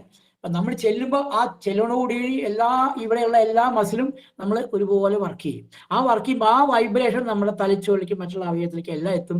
അതുവഴി നമ്മളെ ആ കൺട്രോളിങ് ഫംഗ്ഷൻ കൂടുതൽ വർക്ക് ചെയ്യും. അതുവഴി ആ താപത്തെ, ഇപ്പൊ രക്തക്കൊഴൽ വികസിക്കണം, അതിനെ ചുരുക്കും. ഇപ്പൊ BP ആണെങ്കിൽ BP അത് ചുരുക്കും. അങ്ങനെ ചുരുക്കുമ്പോൾ അത് ഫിസിയോളജി നോർമലിലേക്ക് എത്തും. അങ്ങനെയാണ് ഈ വിഷ്ണു സഹസ്രനാമ ജപം കൊണ്ട് നമ്മുടെ ശരീരത്തിന്റെ രോഗത്തിന്, അത് ശരീരത്തിനും മനസ്സിനും ശാന്തത ലഭിക്കുന്നു, രോഗം മാറ്റാനുള്ള ഒരു ടെക്നിക്കായിട്ട് ഉപയോഗിക്കുന്നു. ഇവിടെ ഇത് പറഞ്ഞ പോലെ ഇതിനെപ്പറ്റി പല സ്റ്റഡികളും നടന്നിട്ടുണ്ട്. ഉദാഹരണമായിട്ട് ഈ വിഷ്ണു സഹസ്രനാമത്തിനെ പറ്റി ഒരു നല്ല സയന്റിഫിക് സ്റ്റഡി നടത്തിയില്ലേ, അത് നടത്തിയത് എവിടെയല്ല, നമ്മളെ കേരളത്തിലാണ്. അതായത് പിന്നെ ഈ നടന്നത് എവിടെയാണെന്നുണ്ടെങ്കിൽ നമ്മളെ ഈ ഇവിടെ അടുത്ത് തന്നെ, അതായത് അങ്കമാലിയിലെ little flower institute of medical സയൻസിലെ അങ്കമാലിയിലെ ഒരു സയന്റിസ്റ്റ് 2-3 പേര് കൂടിയിട്ട് സ്റ്റഡി നടത്തി. അതായത് അയാളുടെ സ്ട്രെസ് ലെവൽ അളന്നിട്ട് അയാൾ ഒരു 21 ദിവസം വിഷ്ണു സഹസ്രനാമം ചെല്ലിച്ചു. അത് കഴിഞ്ഞ് സയന്റിഫിക് ആയിട്ട് സ്റ്റഡി ചെയ്തപ്പോൾ അയാളുടെ സ്ട്രെസ് ലെവൽ വളരെ വളരെ വളരെ കുറഞ്ഞു എന്നാണ് സ്റ്റഡി. അതുപോലെ ഇപ്പൊ ഞങ്ങൾ ആയുഷിന്റെ കീഴിൽ ഞങ്ങൾ ഇവിടെ നടത്താറുണ്ട്. അതിൽ കുറെ വേറൊരു ഒബ്സർവേഷൻ, അതായത് എന്തുകൊണ്ട് ഈ പല രോഗങ്ങളും കൂടുന്നു. ഇപ്പൊ പ്രധാനപ്പെട്ട 1-2 പ്രധാനപ്പെട്ട കാര്യം, ഈ കുട്ടികൾക്ക് ഉണ്ടാകുന്ന ഈ attention deficiency style, hyper active രോഗമുണ്ട്, ഈ അതുപോലെ ഓട്ടിസ്റ്റിക് സ്റ്റൈൽ. ഇതിനൊരു പ്രധാനപ്പെട്ട കാരണം പറയുന്നത് ഗർഭാവസ്ഥയിൽ അമ്മമാർക്ക് ഉണ്ടാകുന്ന സ്ട്രെസ് ആൻഡ് ടെൻഷനാണ്. അപ്പോ ഈ ഗർഭസമയത്ത് പണ്ട് നമ്മൾ ഗർഭിണീചര്യയായിട്ട് നാമം ചെല്ലാനൊക്കെ പറഞ്ഞിരുന്നു. അയ്യോ ഭീതിപ്പെടുത്തുന്നൊന്നും കാണാൻ പാടില്ല. അതൊക്കെ ഈ മനസ്സിന്റെ വൈബ്രേഷൻ കുട്ടികളുടെ ഫീറ്റസിലിരിക്കാൻ വ്യാപിക്കുന്നതാണ്. അവിടെ ഈ സഹസ്രനാമം ചൊല്ലിക്കഴിഞ്ഞാൽ ഇത് കുറച്ച് നമ്മുടെ മനസ്സിന് ടെൻഷൻ കുറയുന്നുണ്ട്. അങ്ങ് സ്റ്റഡി നടത്തിയിട്ടുണ്ട്. അപ്പൊ സഹസ്രനാമം ചൊല്ലിയിട്ട് ചില ആൾക്കാർ ചെല്ലുന്നു, ചില ആൾക്കാർ അങ്ങനെ വരുമ്പോൾ ഈ ഓട്ടിസം ചൈൽഡിലൊരു സർവേ എടുത്തപ്പോൾ ഈ ഓട്ടിസം ഉള്ള കുട്ടികളെ എല്ലാ അമ്മമാർക്കും പിന്നെ ടെൻഷൻ ഉണ്ടായിട്ടുണ്ട്. അതേപോലെ ടെൻഷൻ ഉണ്ടായിട്ടില്ലാത്ത കുട്ടികൾ ചോദിച്ചു പറഞ്ഞു, അപ്പൊ ഞങ്ങൾ അമ്പലത്തിൽ ദിവസം പോകും, നാമം ചെല്ലും. ഇങ്ങനെ ഒരു റാൻഡം ഒരു സ്റ്റഡി നടന്നിട്ടുണ്ട്. അപ്പൊ ഞാൻ പറയുന്നത് ഇത് അർത്ഥം എന്താ വെച്ചാൽ നമ്മളെ വൈദിക ശാസ്ത്രത്തിൽ, ആയുർവേദത്തില് ഈ ദൈവവിഭാഷ ചികിത്സയിൽ പെടുന്നതാണ് ഈ ജപം. അത് വിഷ്ണു സഹസ്രനാമം തന്നെ ചെല്ലാൻ പറയുന്നത്. അപ്പൊ അത് അത്രയും പവർഫുൾ ആണ് എന്നർത്ഥം. ആ സഹസ്രനാമം ചെല്ലുമ്പോൾ ഉണ്ടാകുന്ന ആ പവർഫുൾ ആയിട്ടുള്ള ആ ശബ്ദം നമ്മുടെ ശരീരത്തിലെ വൈബ്രേഷൻ, ബേസിക്കലി നമ്മുടെ ശരീര വൈബ്രേഷൻ ആണ് കറക്റ്റ് ആക്കിയിട്ട് രോഗശമനത്തിന് ഉതകുമെന്നുള്ളതാണ് സ്റ്റഡി നടത്തുന്നത്, ശാസ്ത്രീയമായ സ്റ്റഡി നടക്കുന്നത്. അതാണ് ചരകാചാര്യൻ വിഷ്ണു സഹസ്രമൂർധാനം ചരാചരപരിം വിഭും സ്തുവൻ നാമസഹസ്രം സഹസ്രേണ ജ്വരാൻ സർവാൻ വിഭോഹതി. എല്ലാ ജ്വരം, എല്ലാ രോഗങ്ങളും ഇത് ശമിക്കും. മാത്രമല്ല, ഇപ്പോൾ ഈ ക്യാൻസർ രോഗത്തിന്റെ ഉണ്ടായിട്ട് നമ്മൾ കീമോതെറാപ്പിയും റേഡിയേഷനും ഒക്കെ ആണ്. പല ആൾക്കാർക്കും ഇത് വന്ന് വീണ്ടും ഇത് ഉണ്ടാവാനുള്ള ഒരു കാരണമുണ്ട്. അപ്പോൾ ഒരു ചെറിയ ഒരു ഇവാലുവേഷൻ നടത്തിയത്, ക്യാൻസർ രോഗം എല്ലാ റേഡിയേഷനും ഇതൊക്കെ കൊടുത്ത് മാറി, എന്നിട്ട് നോർമൽ ലൈഫിലേക്ക് എത്തി. എന്നിട്ട് വീണ്ടും ചില ആൾക്കാർക്ക് ഉണ്ടാകുമ്പോൾ അവരാണ് പോയി നോക്കിയപ്പോൾ അവർക്ക് ഭയങ്കരമായ മെന്റൽ ടെൻഷൻ, ഫാമിലി പ്രോബ്ലംസ്, അല്ലെങ്കിൽ പല പല ടെൻഷനും ഉണ്ടായതിനു ശേഷമാണ് ഇത് അധികം ഉണ്ടായത് എന്നൊരു സ്റ്റഡി വീണ്ടും നടത്തിയിട്ടുണ്ട്. ഇങ്ങനെ കുറേ നമ്മൾക്ക് അറിയാവുന്ന കുറേ സ്റ്റഡികൾ നമ്മൾ നടത്തിയിട്ടുണ്ട്. ഇതൊന്നെല്ലാം മനസ്സിലാക്കുന്നത് ഈ വിഷ്ണു സഹസ്രനാമം നമ്മൾ പവർഫുൾ ആയിട്ടുണ്ടാവുന്ന ഒരു ജപയാണ്. ആ ഒരു ജപയജ്ഞത്തിൽ നമ്മള് കുട്ടികളെ അതിലേക്ക് ഇൻവോൾവ് ചെയ്യിക്കണം. എനിക്ക് അറിയാനുള്ളത്, നമ്മളിപ്പോൾ ഈ വലിയ ആൾക്കാരെല്ലാം ജപിക്കട്ടെ, പക്ഷെ ഇത് നമ്മുടെ ഇളം കുട്ടികളെ, ചെറിയ കുട്ടികൾക്ക് ഇത് വ്യാപിപ്പിക്കണം. അതാണ് അവരെ നമ്മൾ ഈ നാമം ജപിച്ച് കൊണ്ടുവരണം. ഞാനിവിടെ എൻ്റെ ആശുപത്രിയിൽ എല്ലാ വ്യാഴാഴ്ചയും എല്ലാവരും കൂടി ഇന്ന് വിഷ്ണു സഹസ്രനാമം ചെല്ലാറുണ്ട്. പല രോഗികളോടും ഞാൻ പറയാറുണ്ട്. ആ രോഗികളെല്ലാം പ്രത്യേകിച്ച് ഈ ഹൈപ്പർ ആക്റ്റീവായ കുട്ടികളുടെ അമ്മമാരോട് ഞാൻ പറയും, പ്രശ്നം ആ അമ്മമാർക്ക് പോലും നാമം ചെല്ലാൻ അറിയില്ല എന്നുള്ള. ഈ നാമജപം എല്ലാവരിലേക്കും വ്യാപിപ്പിക്കണം. അപ്പോൾ ഈ കുട്ടികളെയൊക്കെ ജപിച്ചു കഴിഞ്ഞാൽ അവരുടെ ഈ വികൃതി എന്ന് പറയുന്ന ആ അറ്റൻഷൻ ഡെഫിസിറ്റ്, ഹൈപ്പർ ആക്റ്റീവ് എല്ലാം വളരെയധികം കുറയുന്നതായി കണ്ടിട്ടുണ്ട്. അതാണ് എനിക്ക് ഈ വിഷയത്തിൽ, ഈ ചെറിയ വിഷയത്തിൽ, ഞാൻ സമയം എടുക്കുന്നില്ല, ഇപ്പം തന്നെ സമയം കുറച്ച് വൈകി. ഇതാണ് എനിക്ക് ഈ വിഷയത്തിൽ പറയാനുള്ളത്. ഈ വിഷ്ണു സഹസ്രനാമ ജപം വളരെ ആരോഗ്യപ്രദമാണ്, ശരീരത്തിനും മനസ്സിനും ആനന്ദദായകമാണ്. അത് രോഗപ്രതിരോധ ശക്തി വർദ്ധിപ്പിക്കുന്നതാണ്. മാത്രമേ എനിക്ക് ഈ വിഷയത്തിൽ എൻ്റെ കപ്പാസിറ്റി നിന്നുകൊണ്ട് പറയാൻ സാധിക്കുള്ളൂ. ഇത് അനവധി സ്റ്റഡികൾ നടത്തിയിട്ട് ഞാനും നടത്തിയിട്ട് ഇതിലൊക്കെ റിസൾട്ട് ഉണ്ട്. മുഴുവൻ ഇപ്പം പറയാൻ പറ്റില്ല. അതുകൊണ്ട് ഈ സത്സംഗത്തിൽ എന്നെ പങ്കെടുത്ത് പണ്ട് പറയില്ലേ, സത്തുക്കളുടെ സംഘം തീർത്ഥജ്ഞാന സമാഗം. ഈ സത്തുക്കളുടെ ഈ സജ്ജനങ്ങളുടെ കൂടെ ഇവിടെ ഇരിക്കുമ്പോൾ അത് തീർത്ഥസ്നാനം ചെയ്ത പ്രീതിയാണ് എനിക്കുണ്ടായത്.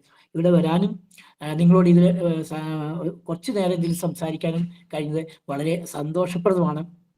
ഇവിടെ ഈ നമ്മൾ എന്ത് കർമ്മം, ഇപ്പൊ യജ്ഞത്തെക്കുറിച്ച് സ്വാമീജി വളരെ വിശദമായിട്ട് പറഞ്ഞു. എന്താണ് യജ്ഞം?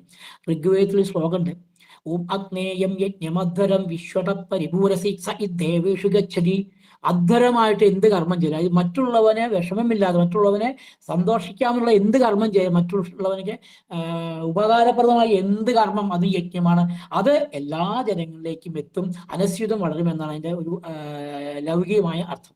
അതുകൊണ്ട് ഈ സംരംഭം, ഈ പത്മനാഭസ്വാമി ക്ഷേത്രത്തിലുള്ള ഈ കമ്മിറ്റി നടത്തുന്ന ഈ സംരംഭം വളരെയധികം ശ്ലാഘനീയമാണ്. ഇത് അനവധി ആൾക്കാർക്ക് എത്തും. അത് ഒരു ഭാവിയിൽ നമ്മുടെ ആരോഗ്യ രംഗത്ത് പോലും അതിൻ്റെ അലയൊലി കാണട്ടെ. ഒരു സനാതന ധർമ്മത്തിൻ്റെ അലയൊലി എല്ലാ ജനങ്ങൾക്കും, നമ്മളെ എല്ലാ മനസ്സിലേക്ക് എത്തട്ടെ എന്ന് പ്രാർത്ഥിച്ചുകൊണ്ട് എല്ലാവരെയും ഹാർദമായി നമസ്കരിച്ചുകൊണ്ട് ഞാൻ എൻ്റെ ഈ പ്രഭാഷണം നിർത്തട്ടെ. നന്ദി, നമസ്കാരം. നമസ്കാരം ഡോക്ടർ. എന്തായാലും ഇത്രയും സമയം നമ്മളിപ്പോ 7:35 ആരംഭിച്ചു, 9:13 ഈ സമയത്ത് ലോകത്തിന്റെ വിവിധ ഭാഗങ്ങളിൽ നിന്ന് നമ്മുടെ ഈ ഗൂഗിൾ മീറ്റില് ധാരാളം ആൾക്കാർ ജോയിൻ ചെയ്തിട്ടുണ്ട്. എല്ലാ സജ്ജനങ്ങളും ഇപ്പൊ ഇന്നത്തെ ഒരു വളരെ പ്രാധാന്യമേറിയ ഒരു ദിവസമായിരുന്നു. കാരണം ഇപ്പൊ ഡോക്ടർ അവസാനിപ്പിച്ച, അല്ലെങ്കിൽ ഡോക്ടറുടെ വാക്കുകൾ ഇപ്പൊ പലരും ഇടയ്ക്ക് എനിക്ക് മെസ്സേജ് ചെയ്യുന്നുണ്ടായിരുന്നു, നമുക്ക് ഇതുപോലെയുള്ള ആരോഗ്യപരമായിട്ടുള്ള വിഷയങ്ങളിൽ ഡോക്ടറെ പോലെയുള്ളവരുടെ വാക്കുകൾ ഇനിയും കേൾക്കേണ്ട അവസരം നമുക്ക് ഉണ്ടാക്കേണ്ടിയിരിക്കുന്നു. എന്തായാലും മുറജപകാലത്ത് ഈ 56 ദിവസവും വിപുലമായ പരിപാടികൾ ശ്രീ പത്മനാഭസ്വാമി ക്ഷേത്രത്തിന്റെ ഭാഗത്ത് നിന്ന് നടക്കുന്നുണ്ട്. ആ കൂട്ടത്തിൽ ഇത്തരത്തിലുള്ള അനവധി ഗവേഷണങ്ങളും പഠനങ്ങളും എല്ലാം നമുക്ക് മനസ്സിലാക്കാം. അത് ഡോക്ടർ അവസാനിപ്പിച്ച കുട്ടികളിലേക്ക് ഇത് എത്തണം, അല്ലെങ്കിൽ യുവാക്കളിലേക്ക് എത്തണം, അങ്ങനെ പുതിയ തലമുറയിലേക്ക് ഇത് അറിവ് പകരണം എന്നുള്ളത് നമുക്ക് എത്തിക്കാൻ സാധിക്കും. ഇത് ഇന്ന് ഡോക്ടർ ഇവിടെ അവതരിപ്പിച്ചതില് ഒരുപാട് പുതിയ നമ്മളെല്ലാം ചിന്തിക്കേണ്ടതും നമ്മളെല്ലാം എന്താ പറയുക, നമ്മുടെ ജീവിതത്തിൽ പകർത്തേണ്ടതുമായിട്ടുള്ള ധാരാളം കാര്യങ്ങൾ ഡോക്ടർ സൂചിപ്പിക്കേണ്ടായി. അതില് വളരെ ഡോക്ടർ പെട്ടെന്ന് കാരണം സമയത്തിന്റെ കുറവ് കൊണ്ട് പറഞ്ഞു പോയെങ്കിലും നമ്മൾ വളരെയധികം ശ്രദ്ധിക്കേണ്ട ഒരു കാര്യം ഡോക്ടർ പറഞ്ഞത് നമ്മൾ വളരെ വളരെ ശ്രദ്ധയോടുകൂടി നോക്കേണ്ടതാണ്. ഇപ്പോ കോവിഡ് ബാധിച്ചതിനെ കുറിച്ചിട്ട് ഡോക്ടർ പറയുണ്ടായി. അപ്പൊ ഇത് 141 അല്ലെങ്കിൽ 140-ലധികം കോടി ജനങ്ങളുള്ള ഭാരതത്തില് ഒരു 3-4% ബാധിച്ചപ്പോൾ മറ്റു രാജ്യങ്ങളിലെ 30-40% ആൾക്കാരെയാണ്, ജനസംഖ്യയാണ് അത് ബാധിച്ചത്. അപ്പൊ ഇതിന്റെ എല്ലാം അടിസ്ഥാനം എന്ന് പറയുന്നത് അനുഷ്ഠാനങ്ങളും ആചരണങ്ങളും അത്തരത്തിലുള്ള ആഹാര ചര്യകളും ഇതെല്ലാം മാറിക്കൊണ്ടിരിക്കുന്നു. അത് മാറിക്കൊണ്ടിരിക്കുന്ന നഗരപ്രദേശങ്ങളിലാണ് ഇത് കൂടുതൽ ബാധിച്ചത്. അപ്പൊ അങ്ങനെയുള്ള നാമജപാദികള് അതോടൊപ്പം അങ്ങനെ വരുമ്പോൾ നല്ല മനസ്സുണ്ടാവും. ആ നല്ല മനസ്സ് നമ്മുടെ നല്ല ഭക്ഷണങ്ങളും അങ്ങനെയുള്ള ചര്യകളിലൂടെ നമ്മൾ പോകുന്ന സമയത്ത് നമുക്ക് നല്ലൊരു ജീവിതം, നമ്മുടെ ലക്ഷ്യം എന്താണോ അതിലേക്ക് നമ്മളെ കൊണ്ടുപോകാനുള്ള ഒരു ഇത് നമ്മുടെ ശരീരം എന്ന് പറയുന്ന വാഹനം, അത് നമ്മുടെ ലക്ഷ്യത്തിലേക്ക് നമ്മളെ കൊണ്ടുപോകാൻ വലിയ കേടൊന്നും ഇല്ലാതെ കൊണ്ടെത്തിക്കാൻ സാധിക്കും. ഇതിനെല്ലാം നാമജപം നമുക്ക് വളരെ ഉപകാരപ്പെടും. ഇനിയും വരുന്ന അവസരങ്ങളിൽ നമുക്ക് ഇത് 7 സെമിനാർ കൂടെ ബാക്കിയുണ്ട്. ഈ 7 സെമിനാറുകളില് ചന്ദ്രദേഹത്തിന്റെ വലിയൊരു സങ്കല്പത്തില് ഇന്ന് സൂചിപ്പിച്ചതാണ് ഇതുപോലെ അനുഭവ കഥനം കൂടെ വയ്ക്കണം. അപ്പൊ അതും നമ്മളെ കേട്ടു ധാരാളം. അത് നമ്മളെ എല്ലാവർക്കും ഒരു വലിയൊരു നാമജപത്തിന്റെ മഹാത്മ്യത്തെ വിവരിക്കുന്നതായിരുന്നു. തുടർന്നും നമ്മുടെ ലക്ഷോറിലെ ഡോക്ടർ VP ഗംഗാധരൻ സാർ നമ്മളോട് സംസാരിക്കാനായിട്ട് ഒരു ദിവസം എത്താമെന്ന് അറിയിച്ചിട്ടുണ്ട്. അതുപോലെ തന്നെ ഡോക്ടർ രവീന്ദ്രൻ ഡോക്ടർ വരാമെന്ന് പറഞ്ഞിട്ടുണ്ട്. ഡോക്ടർ ധർമ്മപാലൻ സാർ വരാമെന്ന് പറഞ്ഞിട്ടുണ്ട്. അപ്പൊ ഇങ്ങനെയുള്ള എല്ലാം അവരുടെ എല്ലാം സൗകര്യത്തിനനുസരിച്ചിട്ട് നമുക്ക് ഒത്തുചേരാം. ഇതുപോലെയുള്ള ഇപ്പോൾ ഡോക്ടർ LF നടന്ന ലിറ്റിൽ ഫ്ലവറിൽ നടന്നിട്ടുള്ള ഒരു ഗവേഷണത്തെ കുറിച്ച് പറഞ്ഞു. അതുപോലെ തന്നെ പല സ്ഥലത്തും നടന്ന ഗവേഷണങ്ങളുടെ കാര്യങ്ങളും സ്വന്തം അനുഭവങ്ങളും എല്ലാം നമുക്ക് തുടർന്ന് കേൾക്കേണ്ടതുണ്ട്. എന്തായാലും ഇന്നത്തെ ദിവസം നേരത്തെ സൂചിപ്പിച്ചതുപോലെ തന്നെ നമുക്ക് വളരെ വിലയേറിയ ഈ ഒരു മണിക്കൂർ 40 മിനിറ്റ് എന്ന് പറയുന്നത് നമ്മുടെ ജീവിതത്തിലെ ഏറ്റവും വിലപ്പെട്ട ഒരു സമയം തന്നെയാണ്. നമുക്ക് നാളെ കഴിഞ്ഞ് മറ്റന്നാളാണ് സഹസ്രനാമ ജപത്തിന്റെ സമർപ്പണം, 3-ാം ഘട്ട സമർപ്പണം. അപ്പൊ അത് നമുക്ക് എല്ലാവർക്കും ഒന്ന് ചേർന്ന് നമുക്ക് കൂടുതൽ ആൾക്കാരെ അറിയിച്ചുകൊണ്ട് ജപത്തിലേക്ക് നമുക്ക് എത്തിച്ചേരാം. 8:30 സഹസ്രനാമ ജപം ശിവേലിപുരയിൽ നടക്കുക. 3 ആവർത്തി ജപമാണുള്ളത്. 7 മണിക്ക് മുമ്പ് തന്നെ നമ്മൾ 7 മണിയോടുകൂടിയെങ്കിലും നമ്മൾ എല്ലാവരും എത്തിച്ചേരണം. 8:30 കൃത്യം 8:30 തന്നെ നമ്മൾ ആരംഭിക്കും. 3 ആവർത്തി ജപം കഴിഞ്ഞ് ദർശനവും കഴിഞ്ഞിട്ട് വടക്കേ നടയിലാണ് സമർപ്പണ സഭ ഉണ്ടാവുക. നമ്മുടെ ജപം ഇത്രയും നാള് വിഷു മുതലുള്ള ഒരു കണക്ക് പ്രകാരം 20 കോടി നാമജപം പൂർത്തിയാകുന്ന സമയമാണ്. അപ്പൊ ഇതിനെല്ലാത്തിനും എല്ലാവരെയും ക്ഷണിച്ചും കൊണ്ട് ഇന്നത്തെ ഈ സഭ ഇവിടെ പൂർണ്ണമാകുന്നു. ഇതിന് നന്ദി അറിയിക്കാനായിട്ട് രാജലക്ഷ്മി ചേച്ചിയെ ക്ഷണിക്കുന്നു. നന്ദി പ്രകാശനം കഴിഞ്ഞാൽ ശാന്തി മന്ത്രത്തോടുകൂടി ഇന്നത്തെ സഭ അവസാനിക്കും. നമസ്കാരം. ചേച്ചി. ഹരിയോ. ആദ്യമായി നമ്മുടെ ഇന്നത്തെ ഓൺലൈൻ സെമിനാർ ഉദ്ഘാടനം ചെയ്ത അജയകുമാർ സാറിനെ എൻ്റെയും പത്മനാഭ ഭക്തമണ്ഡലിയുടെയും പേരിൽ അഗൈതവുമായി നന്ദി രേഖപ്പെടുത്തിക്കൊള്ളുന്നു. അടുത്തതായി ജപയജ്ഞോസ്മി എന്ന വിഷയത്തെ അടിസ്ഥാനപ്പെടുത്തി പ്രഭാഷണം നടത്തിയ പൂജനീയ സ്വാമി ആധ്യാത്മാനന്ദ സരസ്വതി അവർക്ക് നന്ദി രേഖപ്പെടുത്തിക്കൊള്ളുന്നു. അടുത്തതായി വിഷ്ണു സഹസ്രനാമ ജപം ശാരീരിക മാനസിക ആരോഗ്യത്തിന് എന്ന വിഷയത്തിൽ പ്രഭാഷണം നടത്തിയ CM ശ്രീകൃഷ്ണൻ അവർക്കും നന്ദി രേഖപ്പെടുത്തിക്കൊള്ളുന്നു. കൂടാതെ ഈ സെമിനാറിൽ പങ്കെടുത്ത എല്ലാ സജ്ജനങ്ങൾക്കും എൻ്റെയും പത്മനാഭ ഭക്തമണ്ഡലിയുടെയും പേരിൽ അഗൈതവുമായ നന്ദി രേഖപ്പെടുത്തിക്കൊള്ളുന്നു. ഹരിയോ. നമസ്കാരം. ശാന്തി മന്ത്രം ഓം പൂർണ്ണമത എല്ലാവർക്കും ഒരുമിച്ച് ചൊല്ലാം.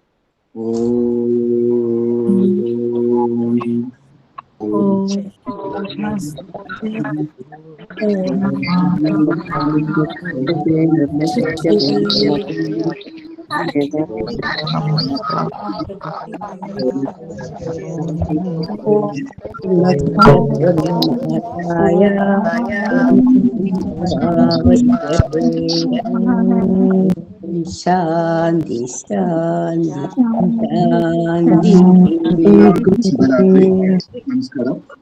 നമുക്ക് നാളെ കഴിഞ്ഞ് മറ്റന്നാള് നമ്മുടെ ജപ സമർപ്പണമാണ്. എല്ലാവരെയും അവിടേക്ക് ക്ഷണിച്ചുകൊള്ളുന്നു. നമസ്കാരം, ശുഭരാത്രി.